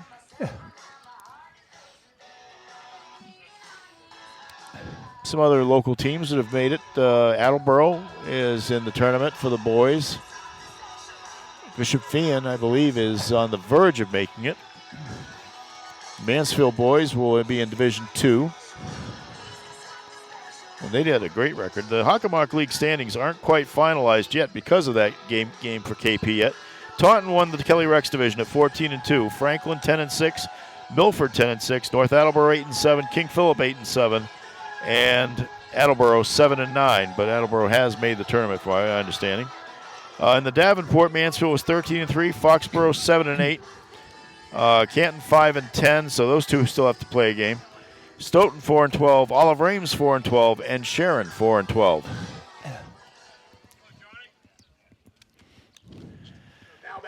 King Philip will send the 6, 7, and 8 batters up here in the bottom of the 5th inning. Johnny Prater, Ryan Burns, and Cam Hassenfuss. Prater grounded out and walked. He scored on the walk in the 3rd inning. He scored actually not on the walk, but he did come home. 1 ball, 1 strike to Prater. With the score in your favor in the latter innings right now, you can be even more selective at home plate as a hitter. Hunt, in his 3rd full inning of relief, gets a strike over, and that one, 1 ball, 2 strikes to Johnny Prater. He's changing locations nice. High and inside on the previous one and the middle, but outside on this last one. That one curves in, but it gets his bat on. It's a slow roller to 3rd base. Will he get him in time? Yes, he does. Nice throw by Donegan to Cologne, and Prater goes down 5-3 rather. Ryan Burns will come up. He was hit by a pitch and scored in the 2nd. He reached on an error in the 3rd, and he was thrown out at home plate on a great play by the catcher, Bertone, to hang on to the ball in a collision situation. Yeah. Swung on and missed. Strike one. If you remember when we played, there would have been a collision head first into the catcher. Yeah, you can't do that nowadays. Nope. And that's a good thing. Pitch popped up, in play, and caught by Cologne. And that's 2 out quickly for the KP Warriors. Yep. Cam Hassenfuss, 2 hits on the day, a double, and he scored in the second inning, a single in the third, and he knocked home a run. 2 for 2 for Cam, the third baseman. Patrick Hunt, the freshman, comes home with this pitch. Curveball, catches the outside corner. It's a strike. No balls, 1 strike. He looks like he's getting a little bit of command here in this game now. Yeah. But KP has the 5-0 lead. Another strike right over. Yeah. 0-2 count, so Hunt is working ahead of the count here. Painted the outside corner twice. Could be looking at our first 1-2-3 inning of the game, really, when you get down to it. We had 3 batters up in 1 inning, but one of them went out on a caught stealing, I think it was. That one is an inside pitch. 1 ball, 2 strikes.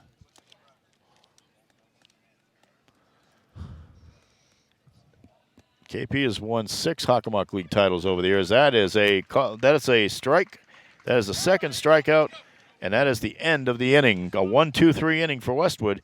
King Philip holds the lead 5-0. We will go to the top of the 6th right after this. Hi, I'm Josh Paradise of Wealthbridge Legacy Partners, and here are some keys to winning financial planning. On offense, meet with an advisor to develop a solid financial game plan for accumulation in the first half, as well as income during your financial playoffs and retirement. On defense, huddle up with your advisor to review your insurance coverages and determine what strategies you can take advantage of to reduce taxes and keep more of your assets working for your team. Wealthbridge Legacy Partners, proud supporters of local athletics. Paul and Nancy Bellum, owners of Bell's Powder Coating, are dedicated to the community and proud to be a presenting sponsor of North TV sports coverage. Bell's is an industry leader in electrostatic powder coating, a process that is environmentally green. Turning out 50 to 100,000 pieces per week, Bell's is one of the area's top companies. They're proud of their on-time delivery and quick turnaround. No job is too large, no job is too small, and their quality is second to none. Bell's Powder Coating, North Attleboro. Box Seats, a presenting sponsor of high school sports on North TV, is the place to be before or after the big game. They're also the place to watch the big game, with TVs in every room and the NFL Sunday ticket to catch your favorite team home or away. Box Seats has a lineup of menu items second to none that include grilled pizza, fish and chips, burgers, and more. Box Seats also has over 70 gluten-free items to choose from. Box Seats is located in Tower Square at the corner of Route 1 and Elm Street in North Attleboro. We are in the top of the 6th here at Lombard Field. King Philip in a 5-0 lead over Westwood, and we'll have a pinch hitter to start the inning. Jack Crowley will come in to hit for the Wolverines. Number 11, left-handed batter, will face Nate Panini. First pitch is high and outside here at Lombard Field, named for the much-beloved coach of the Warriors from 1971 through 1996, Gary Lombard. High, ball 2. He passed in 2016 at the age of 72. 3 Hockomock League titles during his tenure. A lot of great players that played here, 2 of them which made the majors. And a quick 3-0 count. Yep. Here as Panini facing somebody he hasn't faced yet in this game. And that one is low, and there'll be a walk to lead off. That's the first walk given up here. And pinch hitter going to first. Said, Coach, you should have put me in earlier. He might be subbed out. Cologne was the person he batted for. Now, number 15 is up. That's Cologne. So I think I had a little mistake here in my bet. Well, I don't know how that worked. 15 is Lefty. 15 is Julian Cologne. He was the guy who was batted for, so I don't know why he's at bat right now. This should be Alex Dayton. And I think, I know what I did. That was right. That was correct. hit right off the first baseman. So Cologne was batting properly here, and he gets a single out of it. Yeah, That was a hard hit ball. sure was. You can't fault the kid on that. What happened was that Chandler Now batting number 2, Alex. Chandler, did not get up in that last inning. I put the out there. Bertone was the guy who took the strikeout. Yeah, we got a pinch runner coming in. So 12's going to run it first. Crowley was batting for Chandler, and he walked. Yep. And now he's on second base. Number 12, Bloomquist, is running it first. Okay. And Cologne singles on the hard hit ball to the first baseman. And now they do have a courtesy runner in. And up to the bat should be Alex Dayton. I'll have to see when his number pops up. Panini working out of the stretch with 2 on and no out.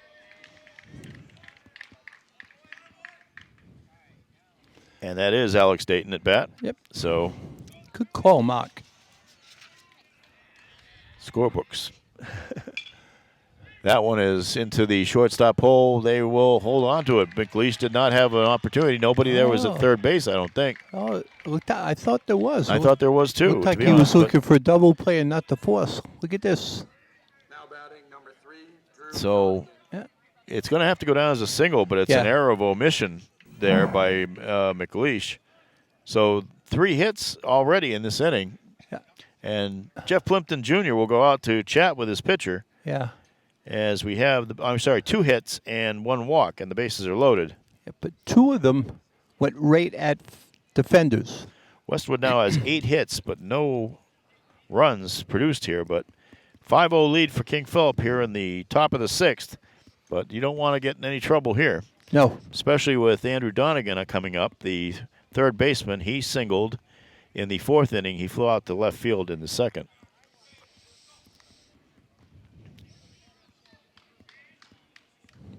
Plimpton has had his say with Panini. Nobody out, bases loaded. KP's infield is in.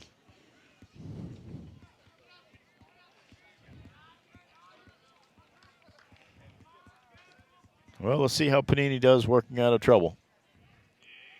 First time today that he's really been in any. First pitch, grounded, gets through, and that'll be a base. That's the base hit. 1 run comes home, another one will score. Yeah. And so quickly, 2 runs come off the lead here. Yeah. 2-run single by Andrew Donegan. They're hitting right to the KP kids. They just can't come up. And they'll have a runner on second and first as well. Yeah. As Brendan Senjic comes up. He has flown out to center field twice in this game. 3 hits in this inning for Westwood. They have 9 hits in all. And that one hits him. And I don't see any call that he stood there and took that one. Nope. But I didn't see him move, did you? Well, we'll find out in a second, I think. Let's see where that one goes. Yeah, he kind of pulled away from it. I guess it's legit. And that broke in, so. So the bases are loaded again. And Tom Teixeira will come up. He grounded out to second in the 3rd, and he struck out in the 5th.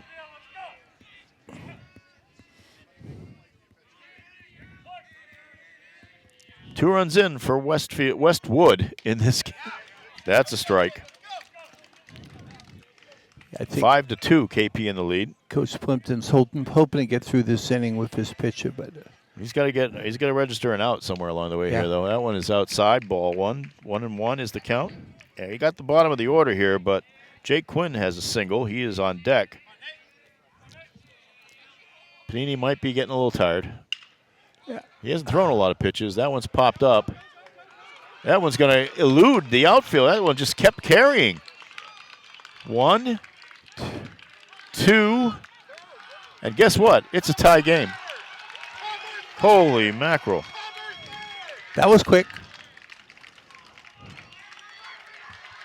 triple that clears the bases by Teixeira. Just kept going and going and going.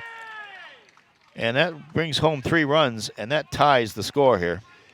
I think they misplayed it in the outfield. I think a little bit, too. He may have come in on it first. Yeah, he did come in. But then when he went back, he didn't look for the ball. He just ran to a spot. I know that feeling badly because that happened to me a lot in my days. But that's just there's a little bit of a wind right now. It seemed maybe it was a little more than they expected out there, but that just kept carrying. And that is, I believe, the end of Nate Panini's time on the mound here, too. Yeah. He is responsible for the runner on third base. And it's a tie score at 5-5. Jack Endy, 23, is in now, Mark. Now pitching for the Warriors, number 23, T.J. Ahern. T.J. Ahern comes in to pitch for the Warriors. He's in a familiar role for him. Well, it would have been Endy if he played for Westwood. 5-10-2 for the Wolverines now. And it's an entirely different ball game as Ahern will come out to pitch. It's a shame that Panini had such a good game going. But, you got to you can't let those first couple of guys get on, and that's what happened, and then just a big hit goes out to the outfield. Yeah, tough thing. Almost all of those hits went right at a defender.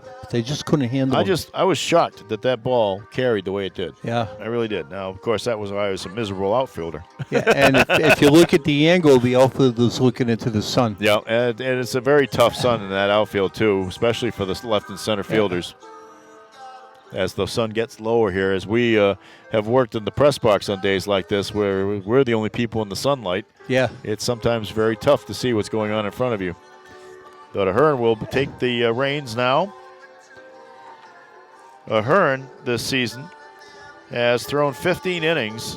He is 1-0 with a record. He's a 3.27 ERA. He struck out 10. He's walked 7.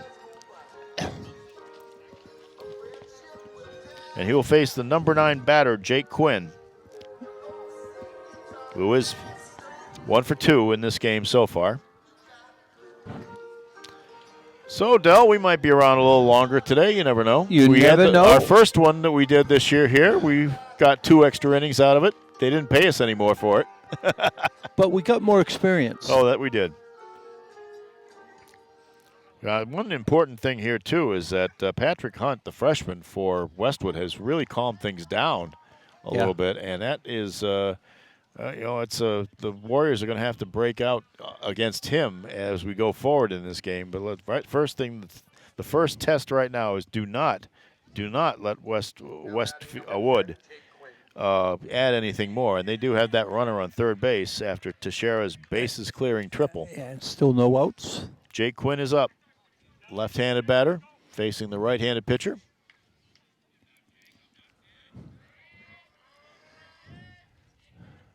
And here's the pitch. That one is inside. Didn't miss by much. And a quick throw back. Did they get him? No, they did not. Yes, they did. They did get him. They picked him off.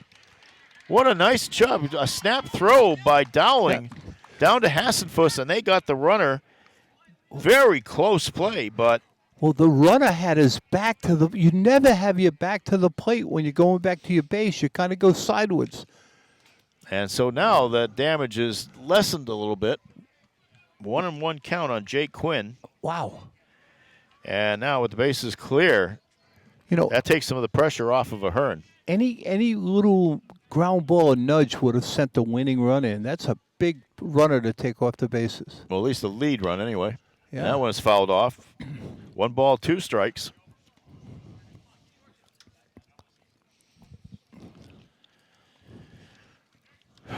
Tense moment here for the KP Warriors. If they win this one, they're guaranteed to be in the tournament. They're still high enough in the seedings that they're in the power rankings that I don't think they're not going to get in. But that one high and outside. 2 balls, 2 strikes. But you want to earn your way in. Oh yeah, definitely. And they still have that game against North Attleboro. Yeah. A tough opponent. Come down to a Hockomock League rival. Of course, North going down to the Davenport division next year. That one's top to third base. The throw in time, and now we have 2 out. Yeah. Fielded well by Hassenfuss. Quick throw over to Robeson. And KP now is almost out of this inning. Hassenfuss is confident. That's a couple now. He doesn't rush his throw. He catches the ball going towards first base and really sends a great throw over there just in time. Elliot Harris, the leadoff batter. First pitch to him is low, ball one. He has singled twice in the first inning and the fifth inning, and he grounded out to Hassenfuss in the third.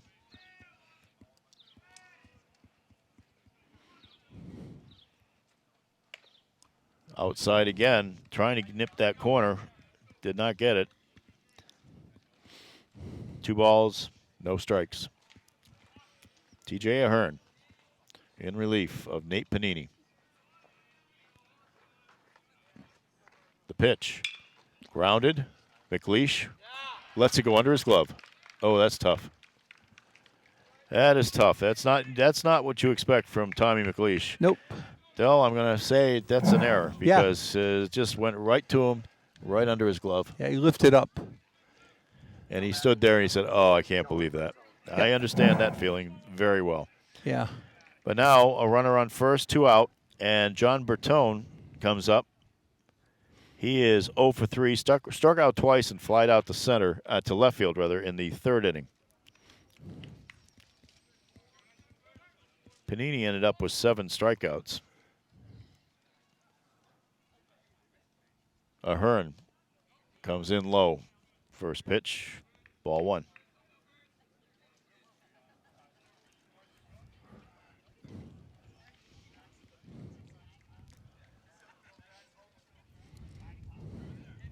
Tie game, 5-5 here in the top of the 6th. High, ball 2. It's the 8th batter to come up. I'm sorry, this is the 9th batter to come up in this inning. Bertone, the catcher.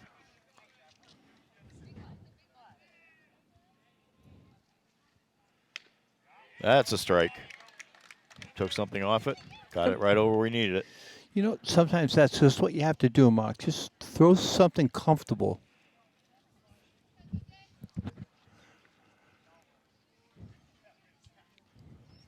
Here's the pitch. That is grounded to second base, but did they have time to get him? Yes, they did. Ho. Did they get him or not? No, I don't think so. I think he's in. Nope. Well, you know what happened was that Anderson was breaking to second base because the runner was breaking too, and then all of a sudden he had to retreat. So he comes up with it, but he wasn't able to get it. So that's going to be an infield hit. Yeah. By Bertone, and now there's 2 runners on. And this is an interesting inning. Almost all the hits have gone to a defender, except for that fly that eluded the outfield. And here's Jack Crowley, who started the whole thing off with a walk. And there's a pitch that's high, ball 1. The 10th batter to bat. 2 on, 2 out. TJ Ahern on the hill for the KP Warriors, who don't want to allow another run here. No. That one's low. You know, I think Panini got that call a couple of times for a strike, but Ahern did not. Nope. 2 balls, no strikes to Crowley, who has been pretty productive for a guy who got a walk his first time up and was pinch hitting. He calls for time and he gets it. Westwood just fooling around with the timing.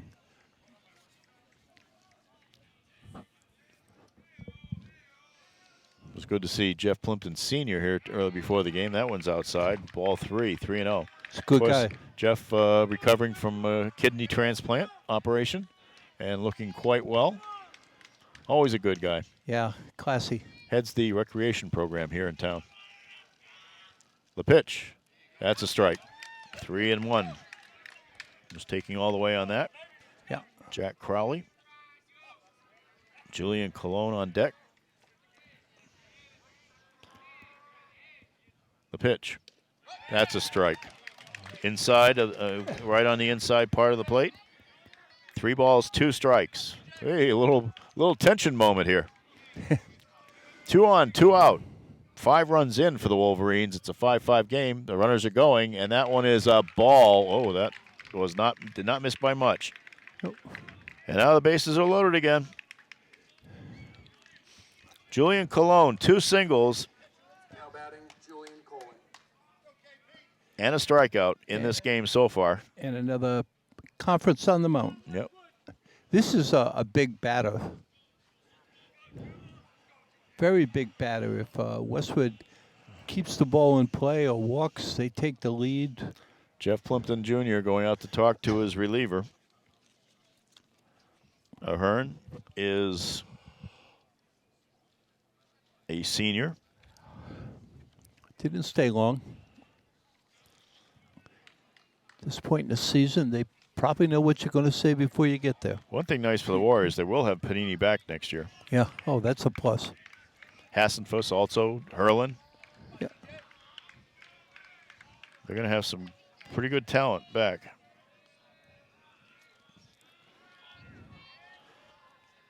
The left-handed batter stands in. Here's the first pitch. Swung on and missed. Strike 1. Yeah. 3 on, 2 out. Ball out of the strike zone. Batter a little anxious to bring those runners in. 5-5. The pitch. That drops a slow curve, but falls outside. 1 ball, 1 strike. It's always tough to throw that curve in the other direction. Yeah. Ahern sets and throws. Fouled off at the plate. 1 ball, 2 strikes. Strike away from getting out of this inning here. Yeah. It's a case where the batter might choke up a bit and the pitch has got him right where he wants him. Excuse me, folks.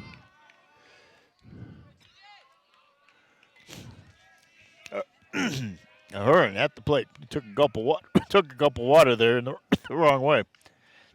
Swung on and missed. Did he Foul ball. fouled it off? He did Yeah. foul it.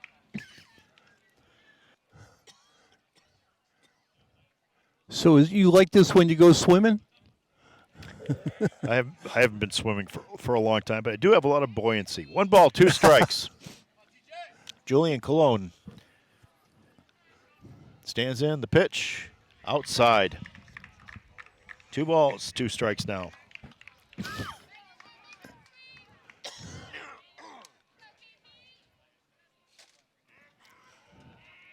Alex Dayton on deck. Grounded to second base. Hazy out. Anderson to Robeson, and KP gets out of it. But it's a new game. It is 5-5 here as Westwood erupts for 5 runs in the top of the 6th inning. That was a big out. So KP will bring up the 9, 1, and 2 batters here in the bottom of the 6th. Luke Anderson, Max Robeson, and Leo Dowling. Warriors have 6 Warriors have gone down in succession as Hunt has settled down on the Westwood bump, as they say. I don't like using some of those terms. Bump and knock are 2 I just don't like. I like on the hill On the hill is a good place. because that could be baseball or the U.S. Senate. Yep. But I always have to remind myself I got to stop saying it when softball comes up because there's no mound there. It's Nope. inside the circle. In the I made circle. that mistake in the game that we did. And fortunately, it only happened once. And that game that we did, which was I think a 12-0 King Philip win, was it, or 10-0? Yeah. Whatever the case may be, I did find out that I was calling incorrectly that there was a 10-run limit in softball before they get to calling the game, and that is not the case in softball. It's 12 runs, and it's 10 runs in baseball. I don't know why the difference, but that's the difference. So if you I think because in softball you tend to have higher scoring games. but you don't have that situation here right now, as we have a No, you don't. 5-5 game, as the King Philip Warriors are preparing to start things here in the bottom of the. in the bottom of the 6th inning. 5-0 lead. They could not hang on to it as Westwood erupted, and that's why they are 14-5 coming into this game. KP, of course, 9-9. 8-7 in Hockomock League play, and North Attleboro looming on Saturday, tomorrow. Hope those kids have fun at their prom tonight. The North Attleboro Red Rocketeers. Yep. It's prom time.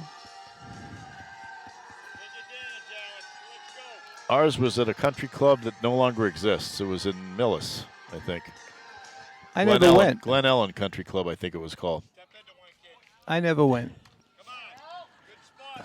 All right, Luke Anderson will lead off for the KP Warriors. Oh, no, that's number 15. Alex Lufty will bat in Luke Anderson's spot. Nice and relaxed, Alex. Let's go. You got this. And so this is his first at-bat. And takes a pitch inside, but over the plate for a strike. Alex Lufty is a junior, listed as an outfielder. Wears the long pants. Pops that one up, but that's up in the air. Will it still be in play? No, Nope. It comes down right in front of the stands next to us. And a gentleman backed off wisely at the last second. And he tried to get his hands up. He said, "No, I'm not going to do this." And he didn't want pop into his face or anything like that. Would have been. 0-2, though, to Alex Lufty now as he leads off here. He made a good decision as he saw the ball headed towards his head. As the freshman for Westwood, Hunt has really pitched well. Oh, I see that. Is that a different kid up there? Number 2 is pitching right now for Westwood. And I'm sorry, that is Alex Dayton has moved over to pitcher. So Dayton is now pitching. So we got didn't get that notification for me. That one is up in the air. That's going to right field. It hits the fence, and he's going to come around to third base. I was kind of hoping that would make it over, but You know what? You pinch hit to lead off an inning, and you get yourself on third base. They're going to call it a ground rule double. So Still, Alex Lufty pinch hitting. what a That's nice swing he put in there. Hard place for us to see here, but he gets a ground rule double out. Yeah. Let's see if we. Nice uppercut swing, Let's Mark. take a look where it falls. Robinson. All right, right fielder off on the run. It hit just at the base of the fence, and then got lost in the foliage. I think he had to dig it out of there, so that's Yeah. why they called it a ground rule double. So now up to is Max Robeson with a runner on second base. Here in the 6th, tries to bunt, pops it up. Catcher's going to make a nice try for that one, but doesn't quite get there. I actually did that in a game one time. I came out and managed to catch on the ground. I managed to catch one. It was a softball. It was Yeah. beer league in Attleboro, but it was one of the few things I actually did right. That's a tough play, though. Yeah, I haven't seen too many bunts this year put down successfully, softball or baseball. KP has struggled a little bit with the bunt today. Robeson has an 0-1 count. That one is into the outfield for a base hit, center field.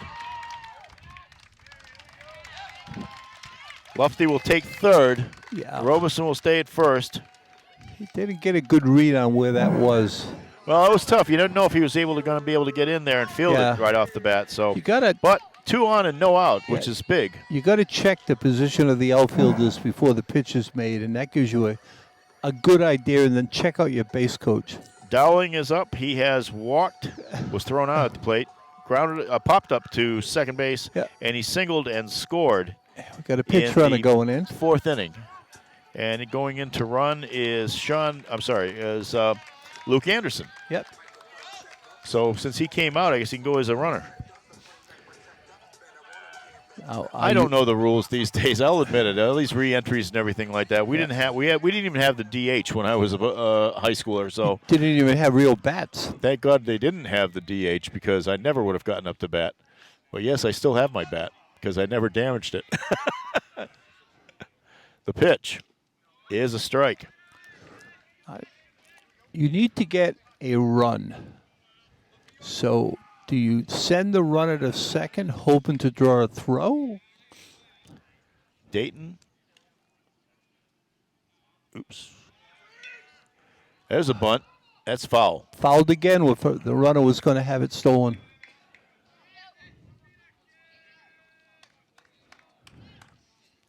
So they have somebody different in the outfield than they've had before, but Yeah. No balls, 2 strikes on Dowling.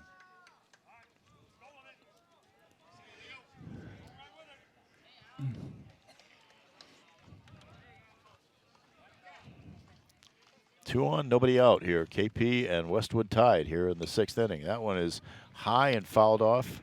Yeah, boy, they love those high pitches. Yep. Well, they just look so big, you know? Yeah.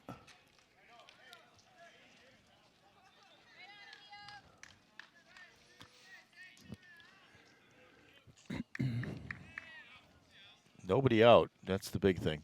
That one is a strike, and that's a strikeout. Yep.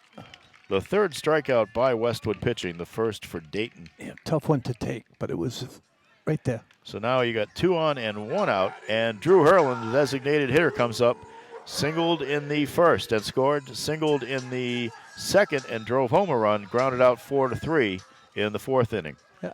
2 for 3 for Drew Hurlin today. No, let me see here. That's Gately. No, that's. Yeah.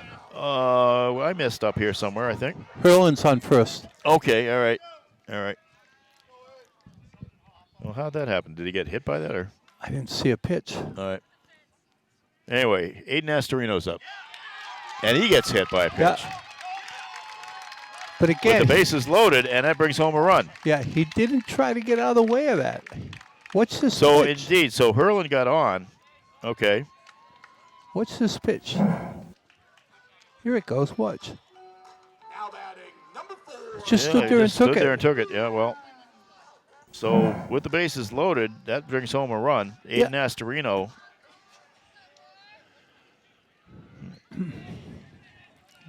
And Tom McLeish comes up here with still the bases loaded. That was high and backed him off. Yeah, he wasn't going to get hit by that.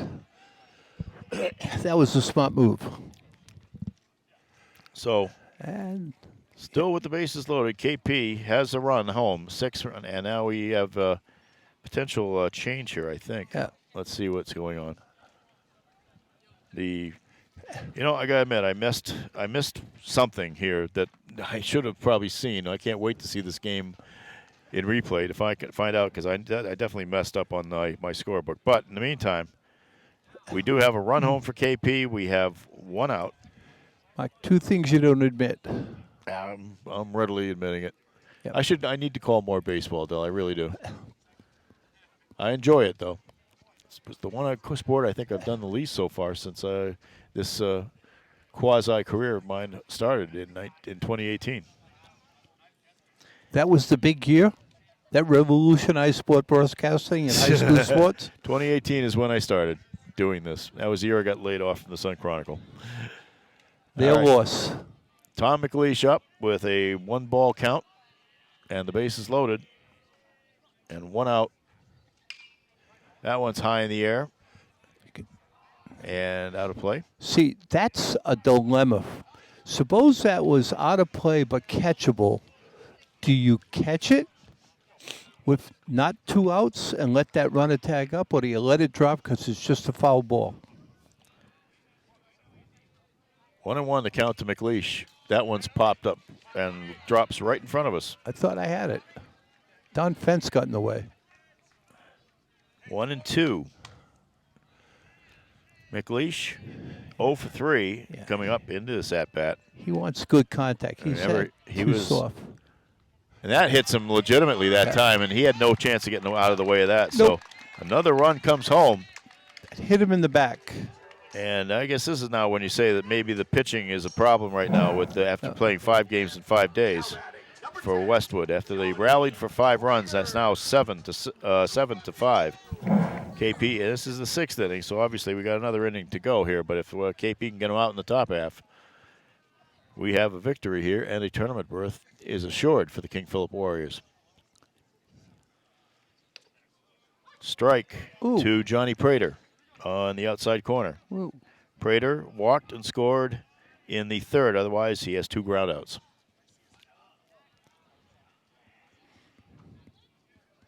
Dayton with the pitch.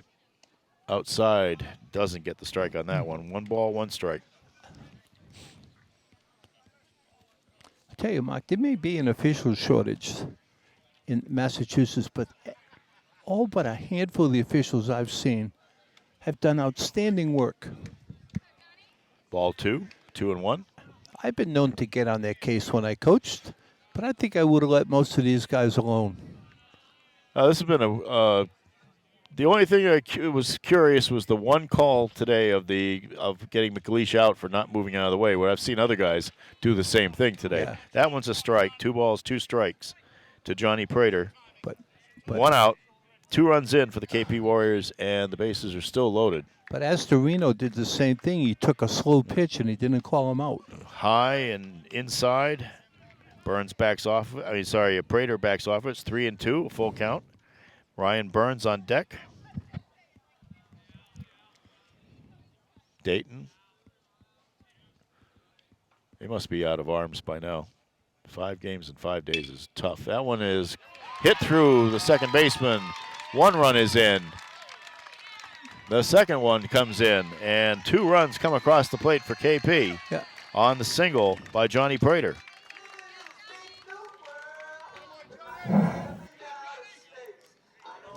See, I think when I watched the pregame warm-ups, I didn't see very good arms in right field or center for Westwood. I'm sure that helped Coach Plimpton make the decision to send that runner from second. 9-5, King Philip in the lead. Still only 1 out. Ryan Burns is up. Burns hit by a pitch and scored in the second. That first one's fouled off. He reached on an error, was thrown out at the plate in the third, and he popped out in foul territory to the first baseman in the fifth.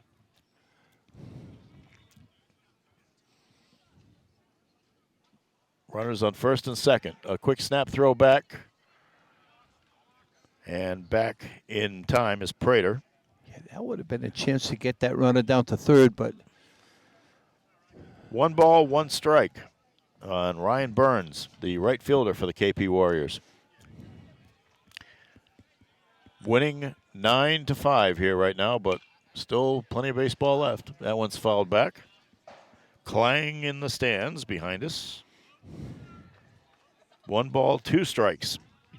Mark, this is probably my last game this year doing KP, but I thoroughly enjoyed the games we worked together. KP's been a fun team to follow. That one's way outside.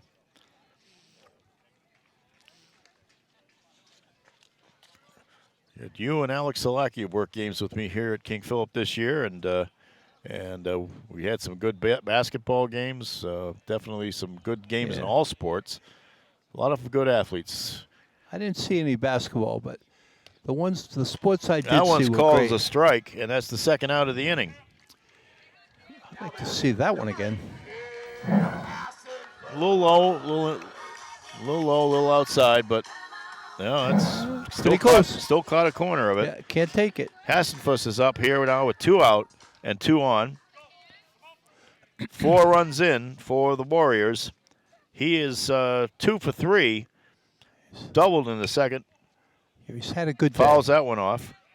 Doubled in the second, singled in the third, and drove home a run, and then struck out in the fifth. Here we are, bottom of the 6th. 4 runs in for KP. It is 9-5.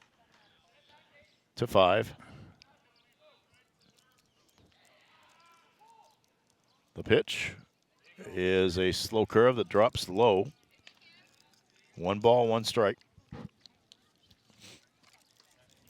That was a good take. Probably going to have a sunburn on my neck today, Del. I did not forgot it. I was leaving the house, and I forgot the sun block. Quick little throw back to second base, but no problem there. My skin doctor McLeish is good. wants me to wear long sleeves in days like this. I say, not quite there yet. Well, you've had a couple of instances where you've got to be aware of that. I did too. I had one on the top of my head. That's why I wear hats all the time. Fielded and picked up and tags the base. And that's an out. That was a heck of a play. It was a great play at third base by Donegan. And that's the end of the inning. But the King Philip Warriors will go into the top of the 7th, leading this game 9-5. We'll be back right after this break. Asians Garage has been serving the North Attleboro area for over a century. Asians provides 24-hour friendly towing and roadside assistance to get you back on the move. From lockouts to blowouts to dead batteries, they're your local AAA representative. Take care of your Massachusetts state inspections without taking out a chunk of your day. Asians Garage, more than a century of service to the North Attleboro area. 150 years ago, William H. Riley and his son Elmer founded a company to serve the heating needs of North Attleboro by supplying wood, straw, and coal in horse-drawn carts. Today, the 6th and 7th generations of the same family are proud to celebrate the 150th anniversary of W.H. Riley & Son. Now, our fleet of trucks deliver oil and propane to nearly 40 communities, and our trained technicians and plumbers can take care of all your heating, cooling, and plumbing needs. For over a century and a half, we've proven you can rely on Riley. Hi, I'm Josh Paradise of Wealthbridge Legacy Partners, and here are some keys to winning financial planning.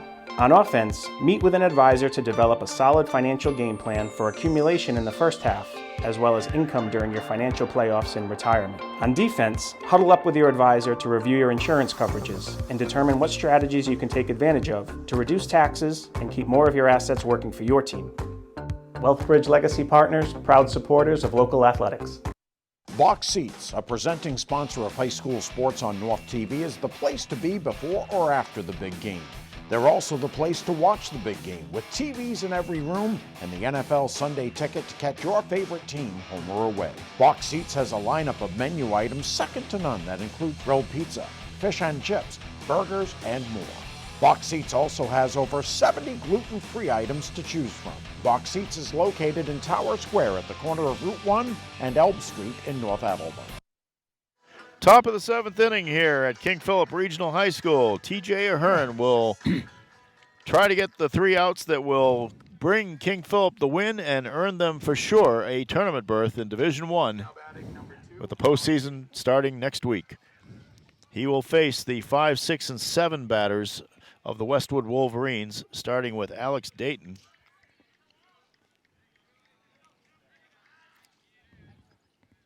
Ahern will work out of the stretch. Throws that first pitch, a curve, misses.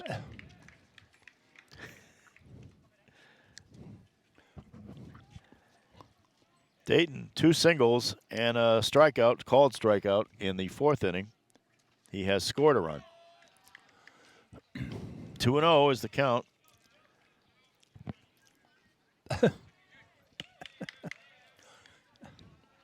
TJ Ahern, 3 outs away of getting that tournament berth. I'm sure he's probably feeling that a little bit. High pitch, and he doesn't bite at it, so it's 3-0. Dayton has it, the count in his favor. Just got to get it a bit lower. Got to look where your front foot is landing. If it.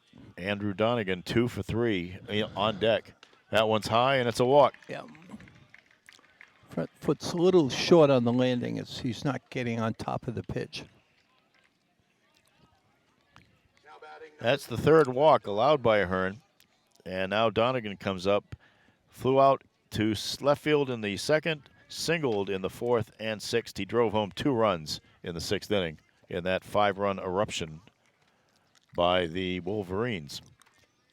But KP up 9-5 right now. Nice to have a little cushion here. That one is grounded foul on the first base side. That was a big pitch. He got the strike.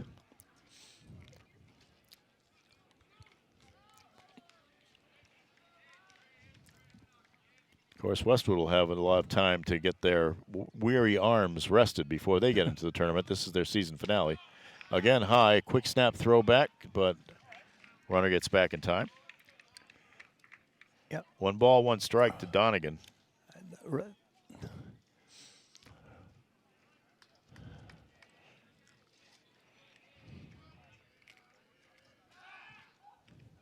Throw over, something that KP Pitching's done a lot of this today. Yeah, well, Westwood's got some good athletes. If you don't pay attention, they're gone. In the old tournament format, Westwood got to sectional finals in 2017 and in 2019, but they did not come away with the state title. They do have 1. 2 balls and 1 strike is the count to Donegan. Runner on first, nobody out. Top of the 7th. That one's across the plate. The count evens at 2-2.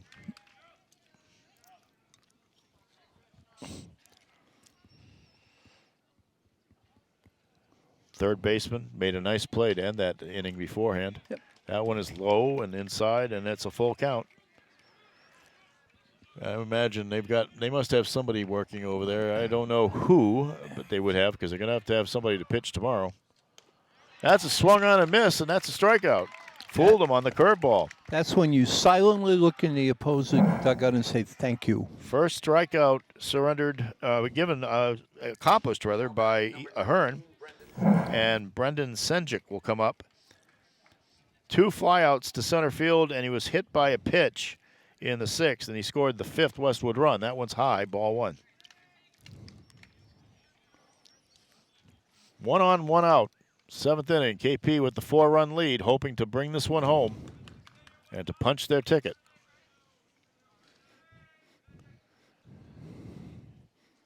Here's the pitch.